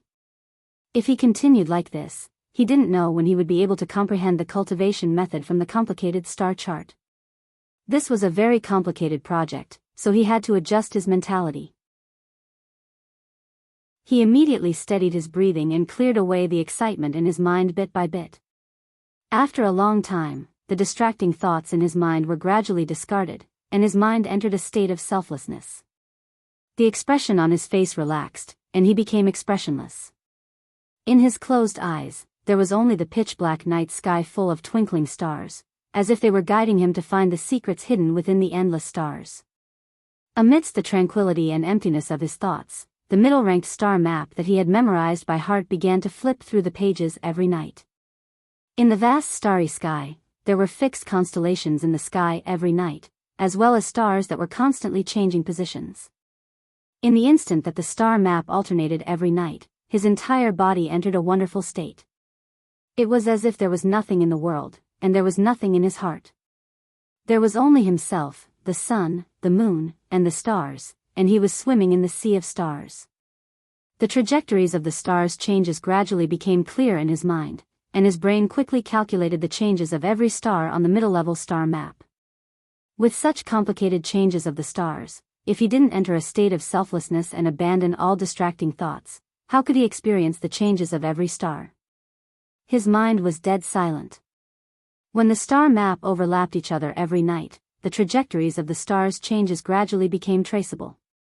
Those fixed stars in the starry sky transformed into bones, flesh, and meridians in his mind. Those moving and changing stars gradually formed the trajectories of his true essence. With the traceable trajectories, it was like spinning silk from a cocoon, and all the problems were easily solved. The calculations in Yu Qianzhou's mind became smoother and faster. The traceable trajectories of the star map expanded little by little, becoming clearer, and gradually becoming more complete. When he had completely mastered it, the trajectories of the stars in his mind were all connected together, like a constellation that was connected by strokes. After the other insignificant stars suddenly flashed, they seemed to have completed their mission with a faint smile and retired into the vast night sky. In the universe, only the summarized trajectories were circulating. In the cave, Yu Qianzhou sat cross-legged with his back against Mother Earth, as if he was eternally sitting cross-legged. His mind was completely integrated into the universe's vault of heaven, and he was neither happy nor sad. The true essence in his body had already begun to imitate the perfect trajectory of his martial arts. In the instant that he completed one circulation, all the pores on his body opened up. Only in this pitch-black cave could one see that his entire body was emitting an earthy yellow light. In the instant that the light could be seen, it shot into the surrounding soil layer and disappeared. It was also at this moment that the earth seemed to be summoned. In the deathly still cave, a dense life force gradually appeared, as thin and hazy as fog. This was a mist formed by the gathering of yellow fairies that were difficult to see with the naked eye. They were indistinct and unfathomable, singing joyous songs and jumping about. Fairies that had not appeared for billions of years. Since ancient times, we have been sleeping in the embrace of Mother Earth. If not for the boundless universe's summons, we would have always existed with Mother Earth. Everything on the earth, because of our support, is able to grow and multiply endlessly. Even if the heavens and earth collapse and the stars no longer exist, we can still turn into tiny specks of dust and wander in the vast universe, never to be born or destroyed. As long as there is a place where we exist, there will always be a day when a new celestial body is born. We represent eternity. The hazy mist that was summoned from the cave became thicker and thicker, but it still lingered around Yu Qianzhou's body and refused to approach. It seemed that there were still doubts about this monster, Yu Qianzhou. Could it be that he was really representing the universe to summon us? They were deeply doubtful. When a wisp of mist tried to approach Yu Qianzhou, it was quickly absorbed into Yu Qianzhou's body, and there was no abnormal reaction. This proved to the other fairies that it was indeed Yu Qianzhou who was summoning them. Yu Qianzhou was like Mother Earth, and could completely rely on them. All the doubts in the cave were gone. In an instant, the mist in the cave rushed madly towards Yu Qianzhou. It drilled into every pore of his body, looking for the home that belonged to it after it woke up. Once it was chosen, it would continue to advance without any regrets, and accompany him for life. When a surging yellow stream began to appear in his meridians, a knowing smile appeared on Yu Qianzhou's face. He knew that he had succeeded. He had successfully cultivated the earth formula of the 5 elements magic arts. After confirming that there was no mistake in his understanding of the earth formula, Yu Qianzhou quickly increased the speed of the magic arts, striving to reach the level of proficiency as soon as possible. The speed of the magic arts became faster and more proficient. The majestic yellow stream finally converged into a river in his meridians, and converged towards Yu Qianzhou's central dantian. In the instant that the yellow stream rushed into his dantian, the body of the little boy, who had been sitting cross-legged and cultivating by himself, suddenly blossomed with a dazzling golden light, and disappeared in a flash. The little boy suddenly opened his black and white eyes, which were full of spiritual energy, revealing a look of pleasant surprise. The red, black, and white crystals that were circling around his body also suddenly increased the speed of their circulation. It seemed that they were also very excited. The yellow stream gradually filled his entire dantian. The little boy suddenly opened his mouth, and using both his mouth and nose, he sucked in big mouthfuls of the yellow fog into his stomach. He kept sucking until his stomach was slightly bloated. Only then did he burp, choking out a few wisps of yellow smoke, and stop absorbing the yellow fog. Then, the little boy slowly closed his eyes, as if he was digesting the food. Seeing that there was no one else to receive them, the yellow fog that had continuously flowed into Yu Qianzhou's body, starting from the walls of his dantian, and seeping into his limbs and bones, looking for its own home in every cell. Only when the earth element had filled every cell did Yu Qianzhou stop the circulation of the earth formula. He slowly exhaled, opened his eyes, and excitedly waved his fists. Then, as if he had thought of something, he paused for a moment, then immediately closed his eyes and began to examine the movements in his dantian. According to his experience with the other 3 magic arts, after mastering the earth formula, he should have a breakthrough in his cultivation. The little boy's bloated stomach slowly sank, and when it became flat again, the little boy suddenly opened his eyes, opened his mouth, and spat out a yellow crystal bead. The crystal bead was like a living creature, happily flying around in his dantian. The little boy looked at it with a smile, and suddenly, his small hand gently waved at the yellow crystal bead, and the yellow crystal bead obediently fell into his palm. The little boy twirled the crystal bead, and looked at the other 3 beads that were circling around him. No one knew what he said, but the 3 beads immediately stopped revolving. The little boy placed the yellow crystal bead between them, and adjusted the distance between the 4 beads evenly. After he chuckled, the red, black, white, and yellow crystal beads began to revolve at a uniform speed. The little boy slowly closed his eyes, and his chest suddenly expanded as he sucked in a mouthful of true essence from his dantian. The speed at which the 4 crystal beads revolved increased, once again turning the true essence in his dantian into a tornado. The resulting strong suction force was like the eye of a tornado, sucking all the true essence in Yu Qianzhou's body back into his dantian. This feeling of true essence flowing in reverse caused cold sweat to appear on Yu Qianzhou's forehead. However, he was in pain and happy at the same time, for he knew what this meant. He was no longer the newbie he was when he first started cultivating the 5 elemental secret arts. He knew what he needed the most right now: spiritual energy, a large amount of spiritual energy. What the current Yu Qianzhou lacked the least was spirit stones. In a flurry, he took out 2 big handfuls of glowing black divine-grade spirit stones. Cold sweat dripped down his forehead as his face contorted into a grimace. Both of his hands gripped the divine-grade spirit stones, madly absorbing the majestic spiritual energy contained within. There was nothing he could do about it. The nascent soul in his dantian was sucking his true essence, and he could only absorb the spiritual energy from the spirit stones to replenish his meridians. Otherwise, he would die from the pain.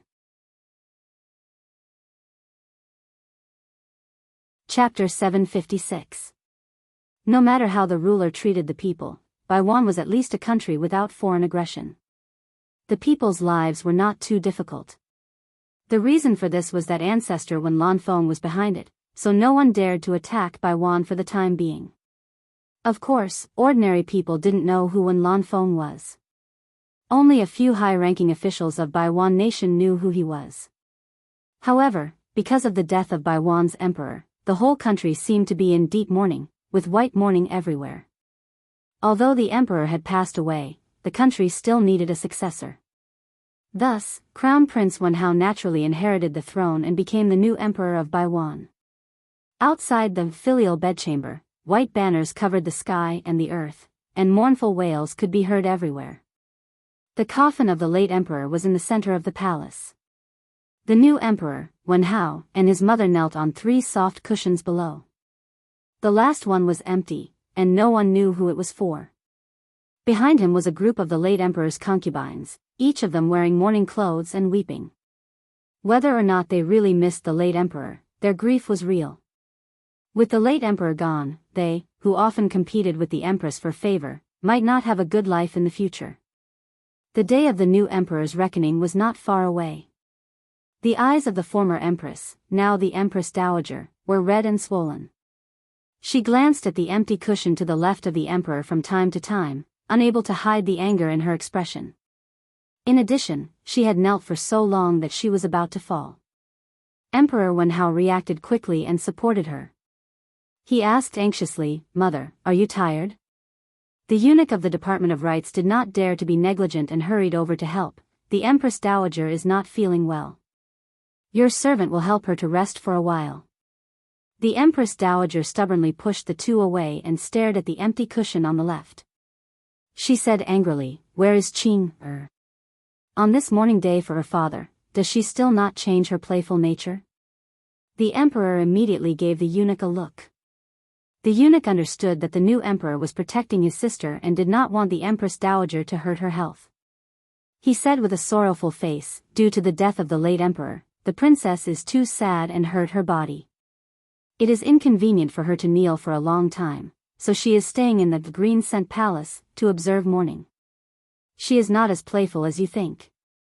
When the Empress Dowager heard this, the anger on her face gradually disappeared and was replaced by a trace of worry. The emperor immediately said to the eunuch of the Department of Rites, "Go and see how the princess is. Don't let anything happen to her." "Yes." The eunuch hurriedly retreated in fear and trepidation. Inside Wenqing Palace, the guards and palace maids all performed their duties with white filial piety.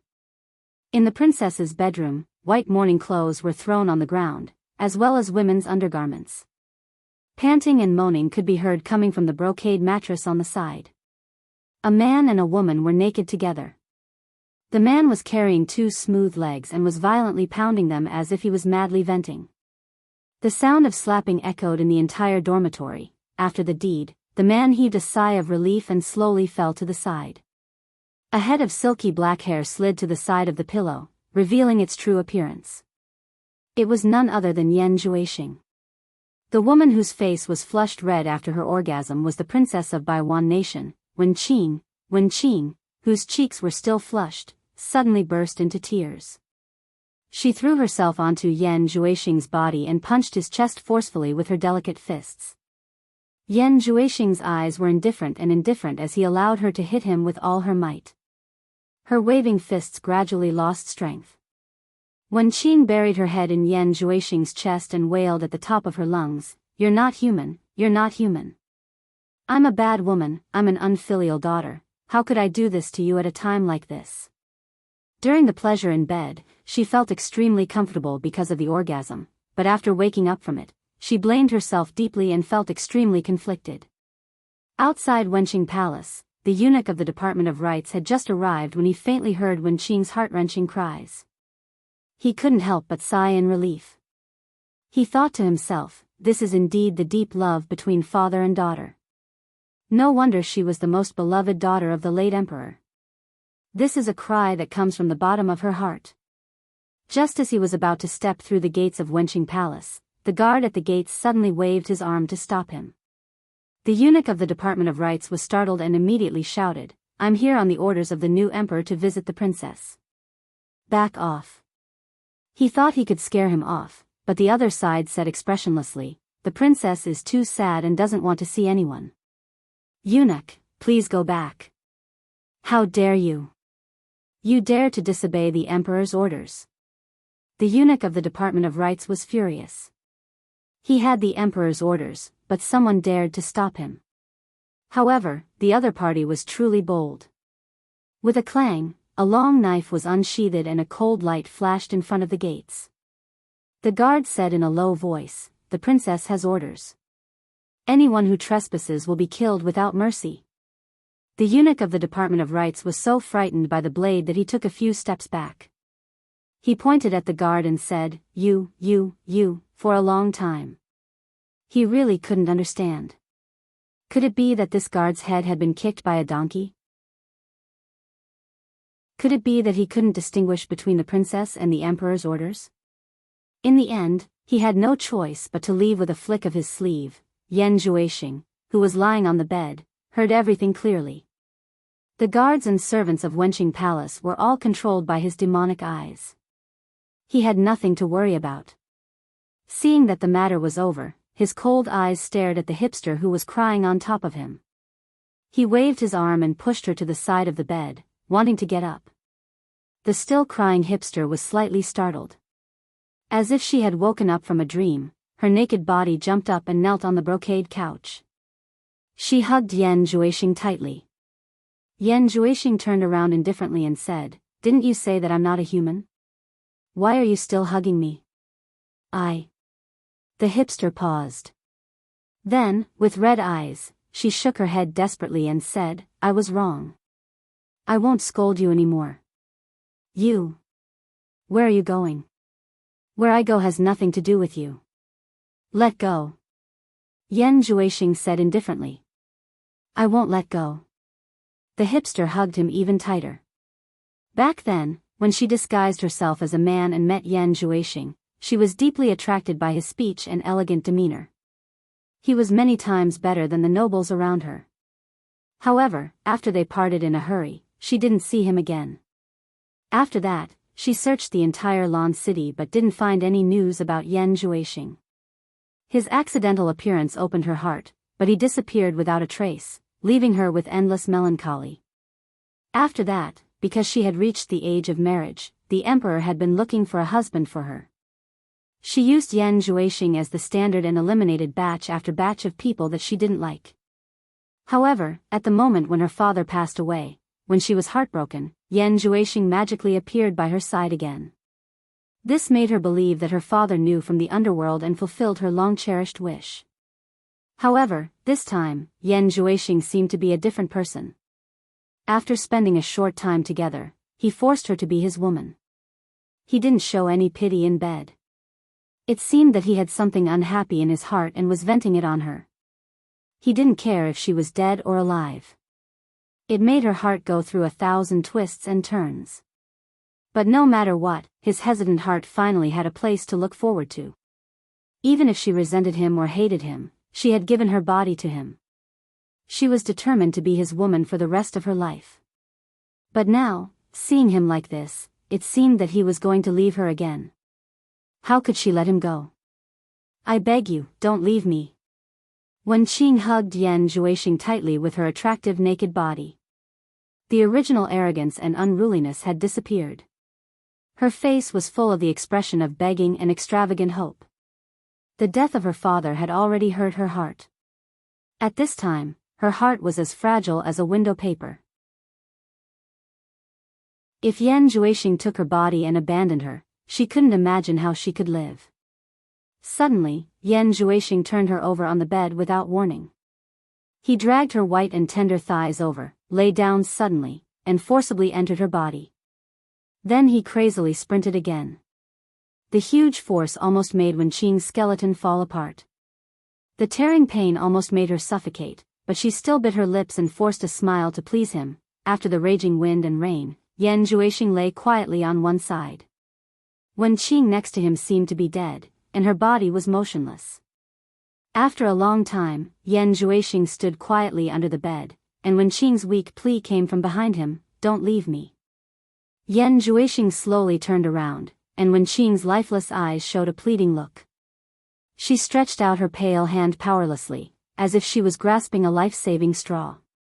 She murmured and begged, "Don't leave me." Her outstretched hands suddenly fell down softly. Her eyes slowly closed, and her head tilted to one side powerlessly. The helpless eyes seemed to regard him as the only dependence in this life. The sincere, powerless, and absolute dependence made Yan Juexing, who had been hiding and running for his life, tremble all over. His blood was instantly ignited to boil. At this moment, he suddenly understood that not everyone in this world wanted to kill him or make use of him. There was such a woman who really loved him. She was naked and very frank and needed him to rely on her, without any selfish thoughts. The faint smell of blood filled the room. Yan Juexing's eyes that had turned from cold to soft suddenly shrank. His gaze fell on her lower body, and the dark red blood was soaking the bed. Yan Juexing's cold expression suddenly became terrified. He, who was used to seeing blood, couldn't help but tremble. He shouted helplessly, "Wen Qing." After that, he seemed to realize that he had to save Wen Qing. He took out the elixir from the storage bag on the ground and flashed to the bed. He quickly pointed at Wen Qing's acupoints to stop the bleeding. After stopping the bleeding, he immediately helped Wen Qing sit up. He put a spirit pill into her mouth and sat cross-legged behind her. He placed his palms on Wen Qing's back and desperately injected demonic essence to help her recover. Looking at his anxious and somewhat crazy appearance, it was hard to believe that this person was really Yan Juexing.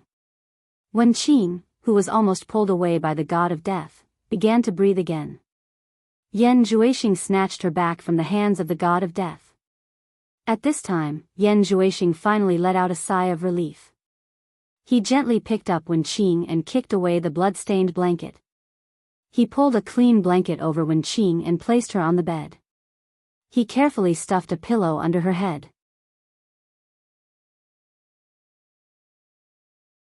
Chapter 757. Slowly and meticulously, he put on his clothes and returned to the black-robed Yan Juexing with long hair draped over his shoulders. He slowly sat on the side of the bed and silently watched Hipster's face gradually recover its rosy color. He couldn't help but gently reach out to touch her face. Hipster seemed to sense it. Her eyelids moved slightly and she seemed to murmur in her sleep, "Don't leave me." Yan Juexing was frightened by this sound and withdrew his hand. He suddenly held his head with both hands and let out a hysterical silent cry. His expression was extremely painful. He didn't know what happened to him just now. Why did he desperately vent his unhappiness on a mortal woman and almost kill her? When Hipster's breathing completely stabilized, Yan Juexing sat on the side in a daze. His expression was dark and gloomy. No one knew what he was thinking. He stared at Hipster's sleeping face and murmured, "Hipster, I hope there will not be a day when you hate me." Suddenly, footsteps came from outside Wenqing Palace. Yan Juexing suddenly looked up and his face returned to indifference. Surrounded by a group of people, the new emperor, Wen Hao, came to Wenqing Palace under the guidance of the eunuch of the Department of Rites. There was no other reason. After hearing the eunuch's quiet report, his sister hid in Wenqing Palace and cried her heart out, but the guards didn't let him in to check. Wen Hao, who was deeply in love with his sister, found an excuse to get away from the Empress Dowager and hurried to see her, afraid that his sister would really cry and hurt her health.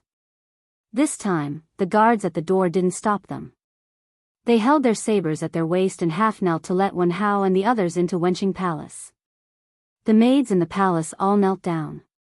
Wen Hao walked out of the room and suddenly turned back to shout at the people behind him, "Wait outside."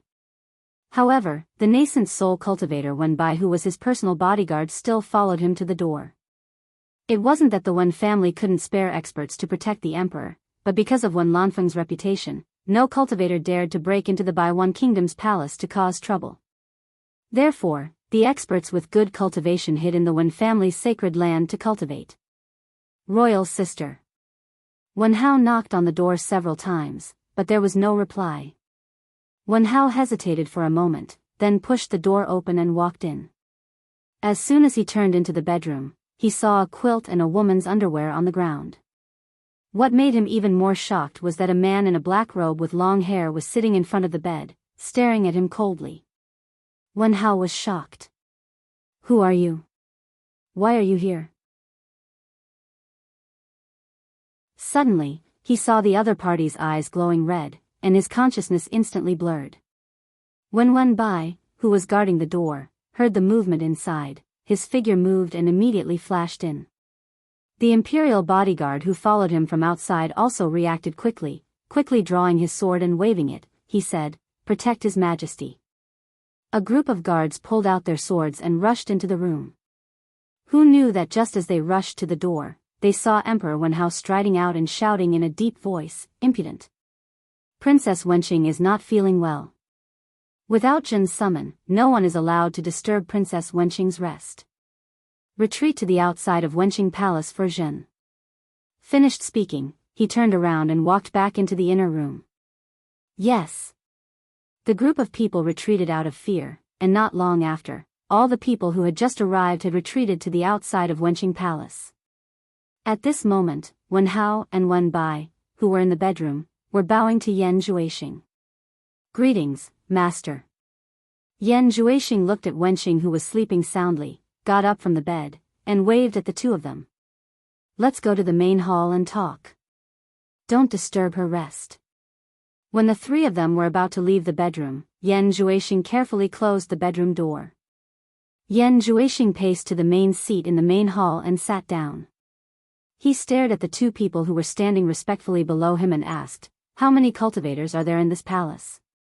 What are their cultivations?" Wenbai immediately replied, "Including me, there are 4 in total, and they are all nascent soul cultivators." "Only 4 nascent soul cultivators?" Yan Zhuixing was slightly startled, then felt that it made sense. Normal cultivators, even if they were experts at the final stage of tribulation passing, wouldn't dare to trespass into Baiwan Nation's palace, so there was no need to be on guard as if they were facing a great enemy. So he frowned and said, "Don't tell me that when the emperor passes away and the new emperor succeeds the throne, the people in the Wen family's holy land won't care?" Wenbai replied, "That's not it. When the late emperor is buried, the ancestor of the Wen family, Wen Rui, will come on behalf of the ancestor to crown the new emperor, which means that the new emperor has been recognized by the Holy Land and is allowed to inherit the Wen family's throne." Wen Rui? Yan Zhuixing pondered and said, "Is it the early stage soul formation cultivator Wen Rui, whose cultivation is only below Wen Lanfeng's?" "Yes, it's him." Wenbai replied. Yan Zhuixing's eyes flickered. "I've long heard of this person's name. When he comes to crown the new emperor, find a way to bring him here to meet me. If possible, I'd like to go with him to pay my respects to Senior Wen Lanfeng." Sigh. "I want to thank Senior Wen Lanfeng and the Wen family disciples for taking care of me in Spirit Fang Valley." "Yes." Wenbai bowed and accepted the order. Sitting cross-legged in a cave under the Lust Plain, Yu Qianqiu had already thrown a small pile of depleted spiritual energy stones in front of him. Both of his palms were still holding a big handful of shiny black crystals, crazily absorbing spiritual energy, not daring to stop. If he stopped, the spiritual energy in his dantian would not be able to keep up with the absorption, and his meridians would twitch in pain due to the lack of spiritual energy. Yu Qianqiu's eyes widened as he stared at the small pile of depleted spiritual energy stones in front of him. As he threw out the 2 handful of depleted spiritual energy stones, the expression on his face was uglier than crying. If he did not calculate incorrectly, he had already used more than 500 divine-grade spirit stones. 1 divine-grade spirit stone was equivalent to 100 million high-grade spirit stones, so 500 divine-grade spirit stones was equivalent to 50 billion high-grade spirit stones. Oh my mother! Yu Qianqiu calculated in his heart, cold sweat dripping down his forehead. 50 billion high-grade spirit stones, what kind of concept is that? If he had not met Immortal Crocodile, the amount of spirit stones he had swindled from Ian Baikong would not have been enough, and he would have had to use the big pile of treasures he had found in the demonic ghost domain. Even if a cultivator had just stepped into the cultivation world and cultivated all the way to the peak spirit severing realm, he would not have needed 50 billion high-grade spirit stones. What the hell is going on with this broken cultivation technique? Why does it burn so much money? Moreover, it's still burning. Does it want people to live?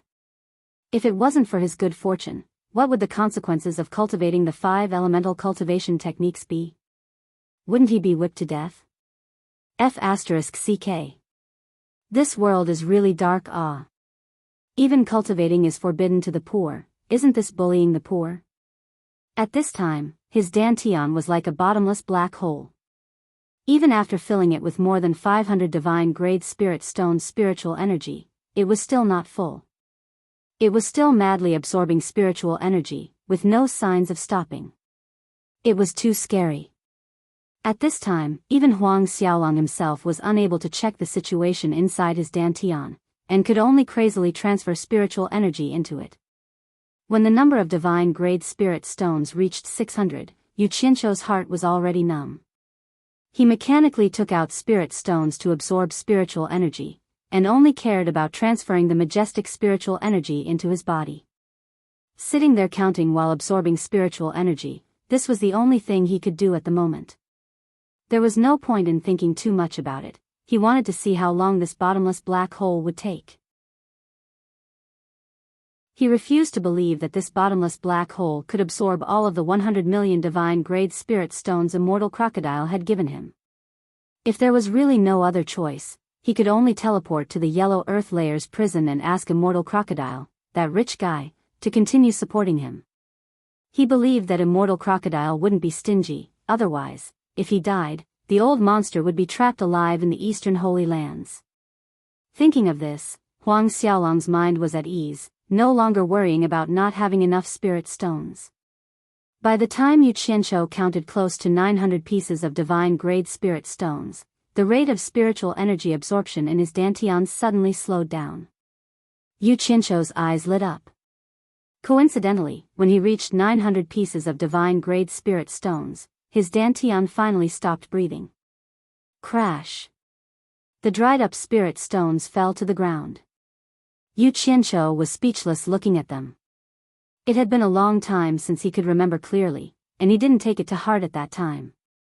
However, he remembered clearly that he had used around 300 million high-grade spirit stones when he cultivated the gold arts on the Immortal Ascension platform. Now, he actually used 90 billion high-grade spirit stones, which was equivalent to a 300-fold increase.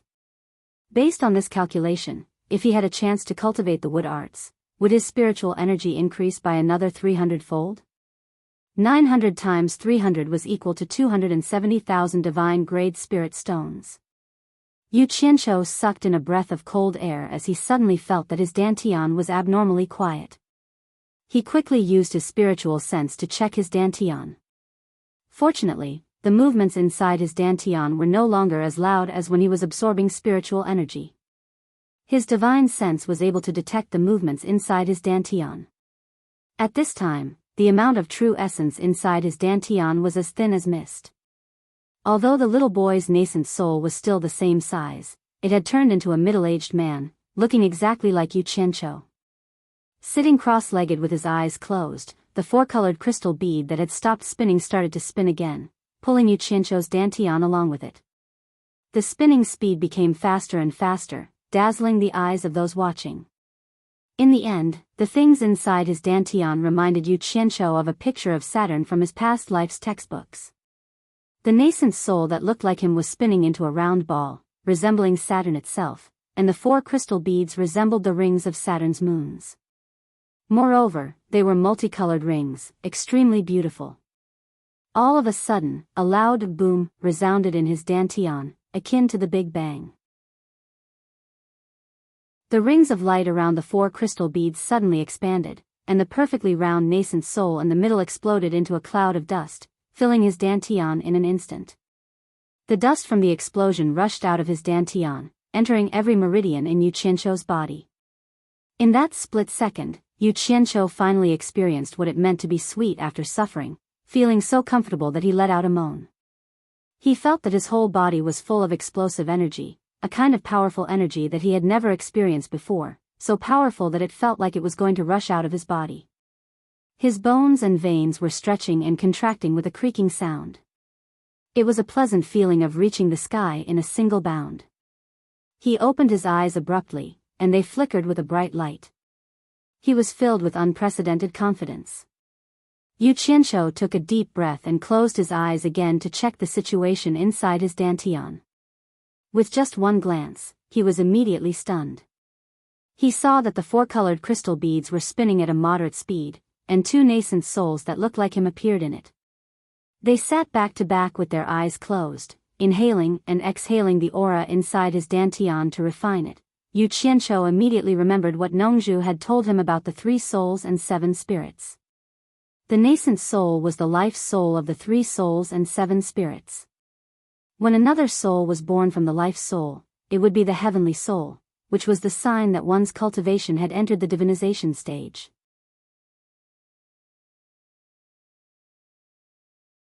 Chapter 758. Could it be that I've really reached the soul formation stage? Yu Qianqiu asked himself. He was so excited that he was trembling. Although the powerful energy in his body told him that he was right, he still felt like he was dreaming and couldn't believe that it was real. He took a deep breath and stood up slowly. The bones in his body cracked and he looked up at the top of his head. Suddenly, a huge imposing aura burst out from his body. His whole body was like an arrow that had left the bow, directly shooting upwards. Boom! A deafening sound echoed. There were few people on the vast plain. It was unknown how many years it had been like this. The yellow earth that had been roasted by the scorching sun suddenly trembled. Then, a pitch-black hole appeared on the flat ground with a bang sound. A silhouette darted out from the smoke and dust that had burst out, and stood still in the air for a moment. Yu Qianqiu floated in the air quietly. He clenched his fists in excitement. It didn't take much effort for him to break through the thick yellow earth with his body. He was sure that he had reached the soul formation initial stage. He didn't expect that he would achieve what he had been pursuing for so many years. He didn't expect that he would reach the soul formation stage one day. He thought back to when he first entered Kuangsung. He didn't expect that he would become one of the soul formation experts from today onwards. He looked around and felt a sense of pride. He had been improving rapidly. He believed that one day, he would be like his master, Bai Changchun, and become a real torture master of the demon region. Roar. Yu Qianqiu floated in the air and opened his arms. He looked up to the sky and let out a long howl. His passionate howl echoed across the vast yellow earth plain. The long howl stopped. He was in high spirits. His gaze was like an owl as he stared at the hole that he had created on the yellow soil plain. He waved his palm to cover the hole and shouted, "Rise." The yellow earth plain below surged like waves and piled up in the middle. It got taller and taller. In a short while, a cone-shaped mountain rose from the ground. The mountain rose to a height of 100 meters and supported Yu Qianqiu. Yu Qianqiu stood quietly at the peak of the 100-meter-high mountain and gazed into the distance. There were many experts that he could look up to in that distant place. In that distant place, his master, Bai Changchun, was constantly surpassing himself and improving his cultivation. What about him? He was only at the soul formation initial stage. Compared to them, he was still far from them. There was nothing to be happy about. He still had a long way to go. However, Yu Qianqiu's eyes flashed. He suddenly said to the world, "In 100 years, who will rise and fall?" Rise! With a deep shout, as he spread his arms, the 100-meter-tall mountain under his feet suddenly shot out a group of densely packed yellow dots, shooting into the surroundings and disappearing without a trace. As he clapped his palms together, the yellow dots that were flying in all directions quickly flew back with a whistling sound, and all stopped around the mountain peak. Yu Qianqiu was surrounded by flying swords made of yellow soil. There were at least 10,000 of them.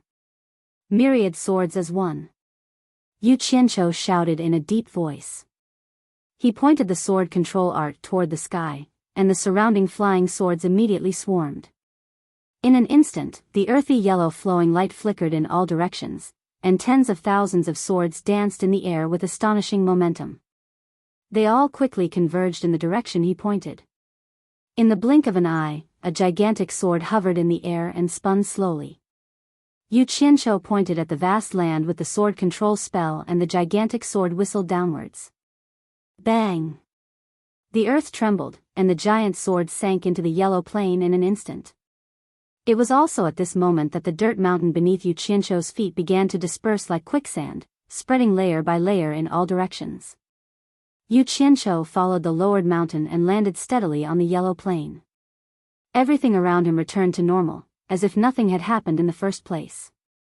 Translator, Exodus Tales Editor, Exodus Tales. Yu Qianqiu landed on the yellow plain. The yellow dust stirred up by the wind blew past his feet. Yu Qianqiu held his chin with one hand and stood alone on the yellow plain, frowning and deep in thought. The figure immersed in the yellow soil under the setting sun looked lonely and mysterious. Judging from the previous 3 kinds of 5-element spells, each of them was not simple. As long as it was used properly, it could exert its magical effect. The fire spell was the spell he had always used the most frequently. After absorbing the black fire, the use of the black fire became his trump card to defeat the enemy.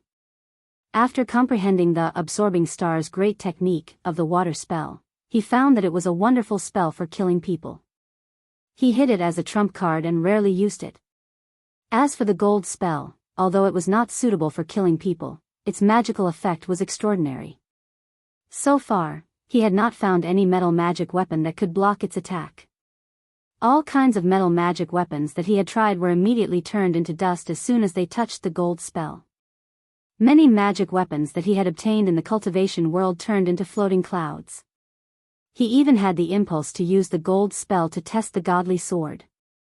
However, he was afraid that the power of the gold spell would destroy the godly sword, so he refrained from experimenting with it.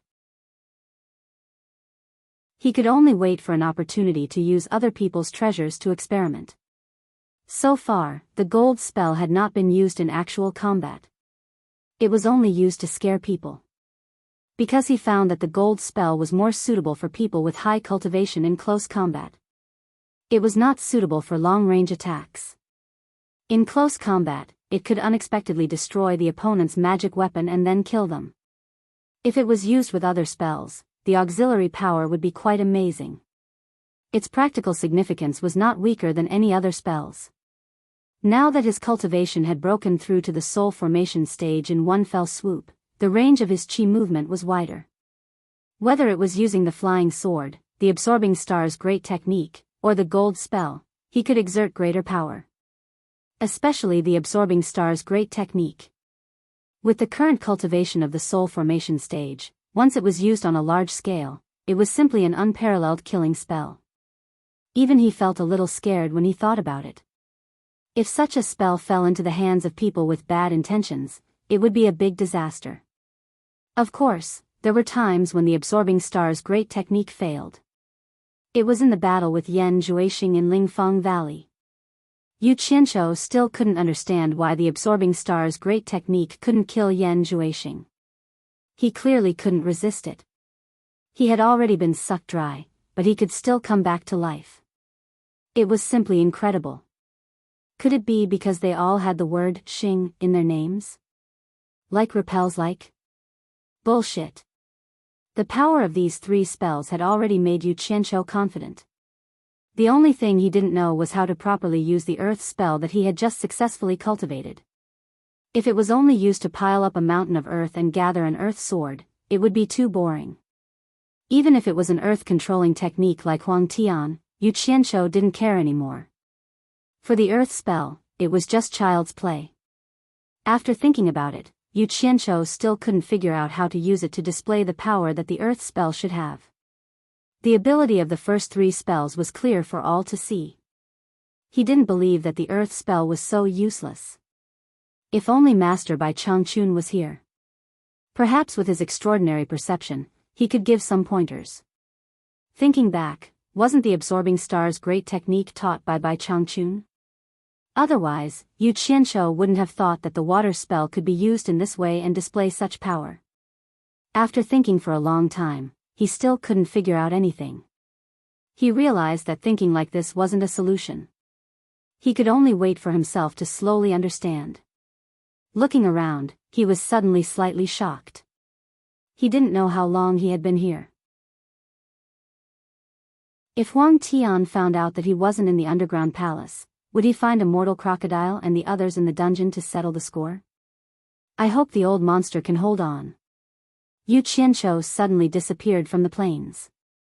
In the dungeon of Lust City, as soon as Yu Qianqiu appeared, he quickly glanced around and immediately heaved a sigh of relief. No one was missing inside. Boli and the others were playing with the straw under their butts out of boredom. Immortal Crocodile was using his arms as a pillow and crossed his legs, seemingly imitating Yu Qianqiu.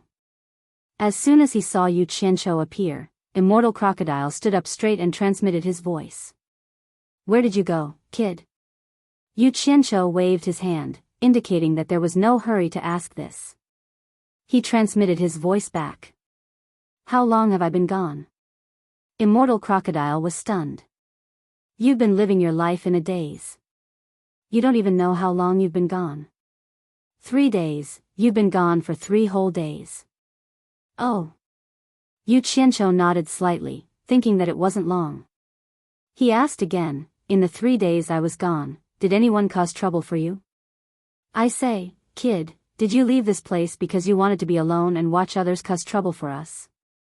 Immortal Crocodile sneered. "I'm sorry to disappoint you.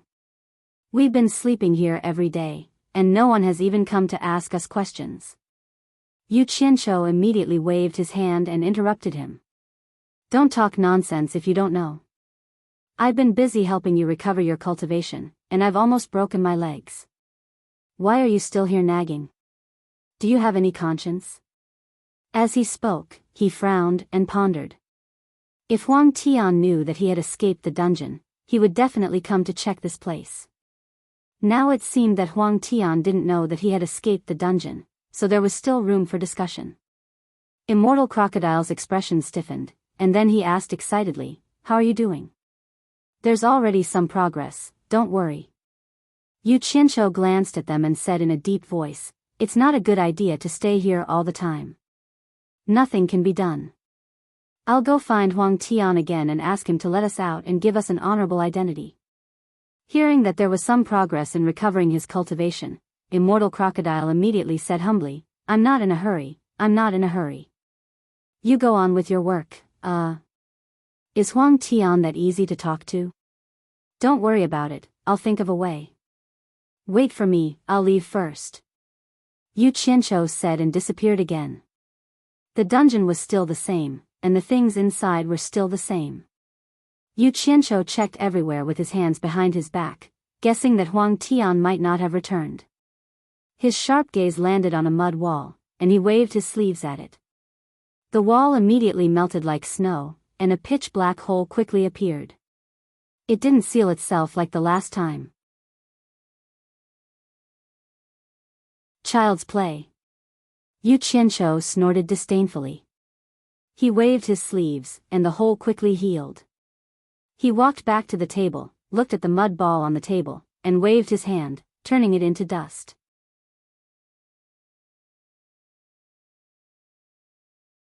Chapter 759. Lust City's triennial fence meet had begun. In the beginning, the so-called fence meet had indeed used wooden fences to surround the competition grounds. This was also the origin of the fence meet's name. However, with the passage of time, many cities had appeared in the originally barbaric Eastern Holy Land. The fence meet had long since lost its wooden fences, and the competition grounds were specially built. If Yu Qianqiu were to see it, he would definitely discover that the competition grounds were very similar to the ancient Roman Colosseum. Although the locals in the city usually held the natives in disdain, they were still very interested in the fence meet. That kind of bloody and barbaric scene could thoroughly arouse the passion of these city dwellers. Therefore, every time the fence meet was held, it was usually very difficult to obtain a ticket, and not everyone could enter to watch the competition. In the competition grounds, there were 20 warriors from various tribes divided into 10 groups, fiercely confronting each other. Within the 10 partitioned boxes, 2 of them had already finished their matches in advance. The victors waved their strong arms and roared excitedly as they left the arena, their bodies covered in blood. The losers, on the other hand, were already lying motionless on the ground, no longer breathing. As soon as the onlookers saw the blood, their passion was immediately ignited, and they cheered loudly at the victors who left the arena. No one cared whether the wounded who were dragged away were dead or alive. Next to the arena stood a tall tower, which could also be considered a landmark of Lust City. In a small room at the top of the tower, Lust City's city lord Huang Tian and Immortal City's emissary Yu Feng were indifferently watching the fights below through the window. The cheers from below could be heard clearly from above. The first round of matches in the arena below had already ended, and the people for the next round were currently entering the arena. Huang Tian stared down below and indifferently asked, Brother Yu Feng, I heard that someone turned the Great Lord's mansion upside down and killed many people.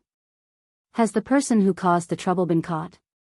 Yu Feng's expression became solemn, and he said in a deep voice, That person is very likely a cultivator from the outside world, but he's very strong. Very strong? Huang Tian smiled faintly and said, Since we suspect it's a cultivator from the human world, how strong can a cultivator from the human world be?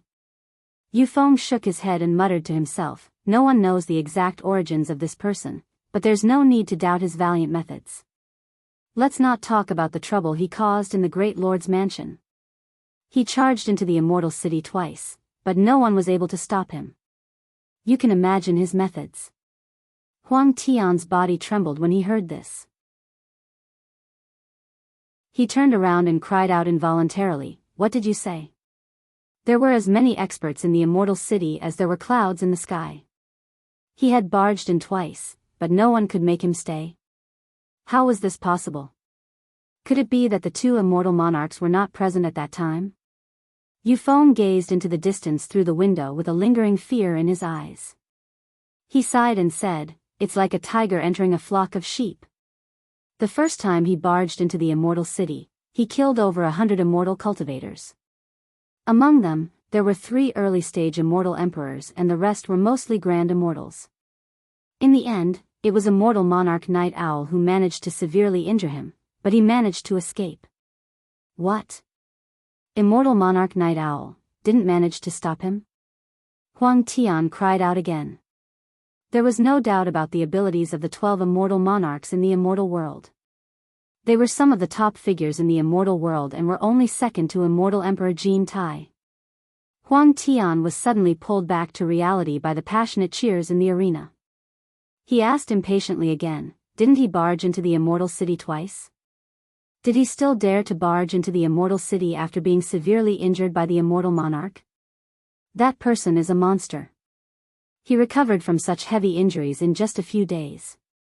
Yufeng shook his head and smiled bitterly. Just when immortal monarch Night Owl was making arrangements to capture him, he actually came to us. The second time he barged into the immortal city, his cultivation seemed to have increased by quite a bit. He managed to enter and exit from the encirclement of over 1,000 people and killed over 300 immortal cultivators, including 8 early-stage immortal emperors. How terrifying! Huang Tian was dumbfounded by these words and asked tongue-tied, kill so many people, did immortal monarch let him go? He had actually guessed it in his heart. With immortal monarch Night Owl's vengeful personality, how could he allow that person to escape again? Perhaps even immortal monarch Night Owl couldn't stop him. It's not that he was let go, but that he couldn't. Yufeng revealed a frightened expression as he recalled, towards the end, no one dared to make a move against him anymore. Wherever he went, the people there would all flee. In the end, immortal monarch Night Owl had a one-on-one duel with him. What was the result? Huang Tian asked. Yufeng looked around warily, hesitating as if there were some things that he couldn't say. Huang Tian immediately guessed that the latter part of his words might be disrespectful to immortal monarch Night Owl. He couldn't say it out loud, so he transmitted his voice, "Brother Yufeng, don't worry. You and I will communicate through voice transmission. No one else will know what you said today." Yufeng nodded slightly and transmitted his voice with mixed feelings. In that battle, immortal monarch Night Owl was no match for him. The last time that person barged into the immortal city, he was severely injured by immortal monarch Night Owl's treasure, the 1,000 feather wings. This time, immortal monarch Night Owl's treasure, the 1,000 feather wings, was completely destroyed by that person, and an immortal monarch Night Owl was injured quite badly. Huang Tian was immediately shocked. As someone from the immortal world, of course he knew about immortal monarch Night Owl's treasure, the 1,000 feather wings. It was a top-grade treasure that could attack and defend in the immortal world. What shocked him the most was that immortal monarch Night Owl was injured. Yufeng continued to transmit his voice with mixed feelings. At this critical moment, Western Palace Jiwu immortal monarch, who rarely shows herself, appeared. The two immortal monarchs joined forces to fight that person. That battle could be said to be earth-shattering. Ever since the battle against the 1,000 Swords Demon Monarch, it has been many years since there was a huge battle. Almost half of the huge immortal city is in ruins. Even if an ordinary person wanted to help, they wouldn't be able to. Two immortal monarchs joined forces and they let him escape. Huang Tian's face was full of disbelief. Yufeng shook his head slightly and said, he did escape, but with two immortal monarchs working together, it's not that easy. In addition, immortal monarch Night Owl was fighting with all his might. That person ran with injuries. Otherwise, with that person's ruthlessness, he wouldn't have retreated unless he had no other choice. Huang Tian narrowed his eyes and said, that's strange. Since he was no match for two immortal monarchs working together, why didn't they chase him? The entire continent is like a cage, and he was seriously injured, where could he run to? Immortal Monarch Night Owl doesn't seem like someone who nurtures a tiger. Hee. You won't believe me even if I tell you. Yufeng's eyes were burning with passion as he lowered his voice and said, that person could actually enter and exit the heaven and earth formation at will. The two immortal monarchs were determined not to let him go, and they chased him all the way to the sky. Who knew that they would be stopped by the heaven and earth formation, and that person could directly pass through it, leaving them in the dust. That smell is very similar to the Thousand Swords demon monarch back then. What? Huang Tian was dumbfounded. He can enter and exit the heaven and earth formation at will? How is that possible? He immediately thought of Yu Qianqiu, who was still trapped underground, and he already suspected if there was any connection between the two. Yu Feng sneered and said, actually, in terms of cultivation, I'm afraid that person is no match for any immortal monarch. However, not only is his cultivation high, but he also seems to be able to borrow the power of heaven and earth.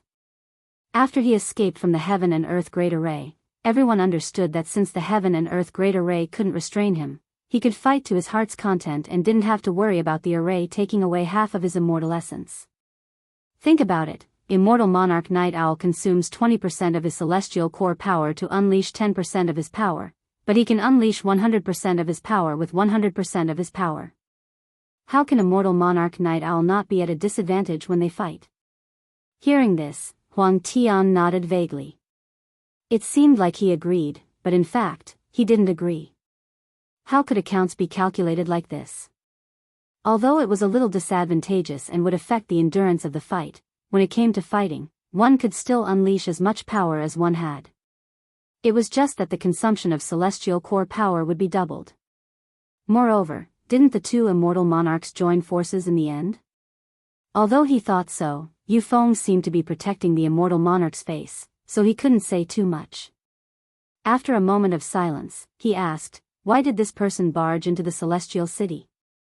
Is there something in the celestial city that he wants?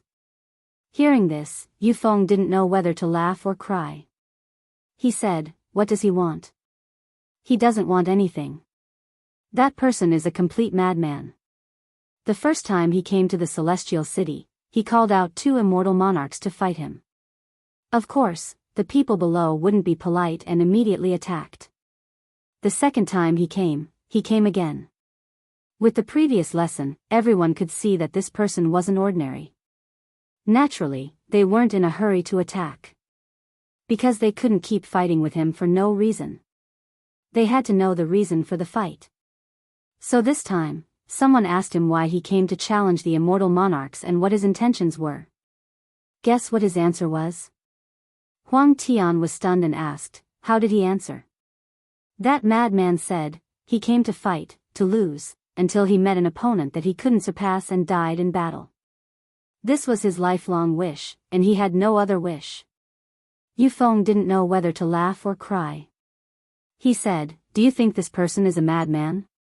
After so long, he didn't have any intentions. He just came to the celestial city to fight the immortal monarchs. Say, everyone has been idle for so many years. Don't those people who were beaten to death for no reason feel wronged? Huang Tian was speechless. For someone like this who was purely seeking death for the sake of fighting, it wasn't wrong to say that he was a madman. Huang Tian was stunned and asked weakly, this time, he escaped again. Will he come a third time? Come. Yu Feng said unhappily. Before he escaped, he laughed loudly and said that it was satisfying, saying that this trip was not in vain. He even said to the two immortal monarchs that he would come again after he recovered. When the two immortal monarchs heard that he was going to come again, they felt a headache coming. For a madman like this who became stronger and stronger the more he fought, who was not afraid of fighting, who could bear to fight with him. Immortal Monarch Night Owl has already gone to the underground world to contact the two netherworld generals. You're tuning in to the Journey of the Soul YouTube channel. Don't forget to subscribe and join us on this journey to catch the most captivating stories.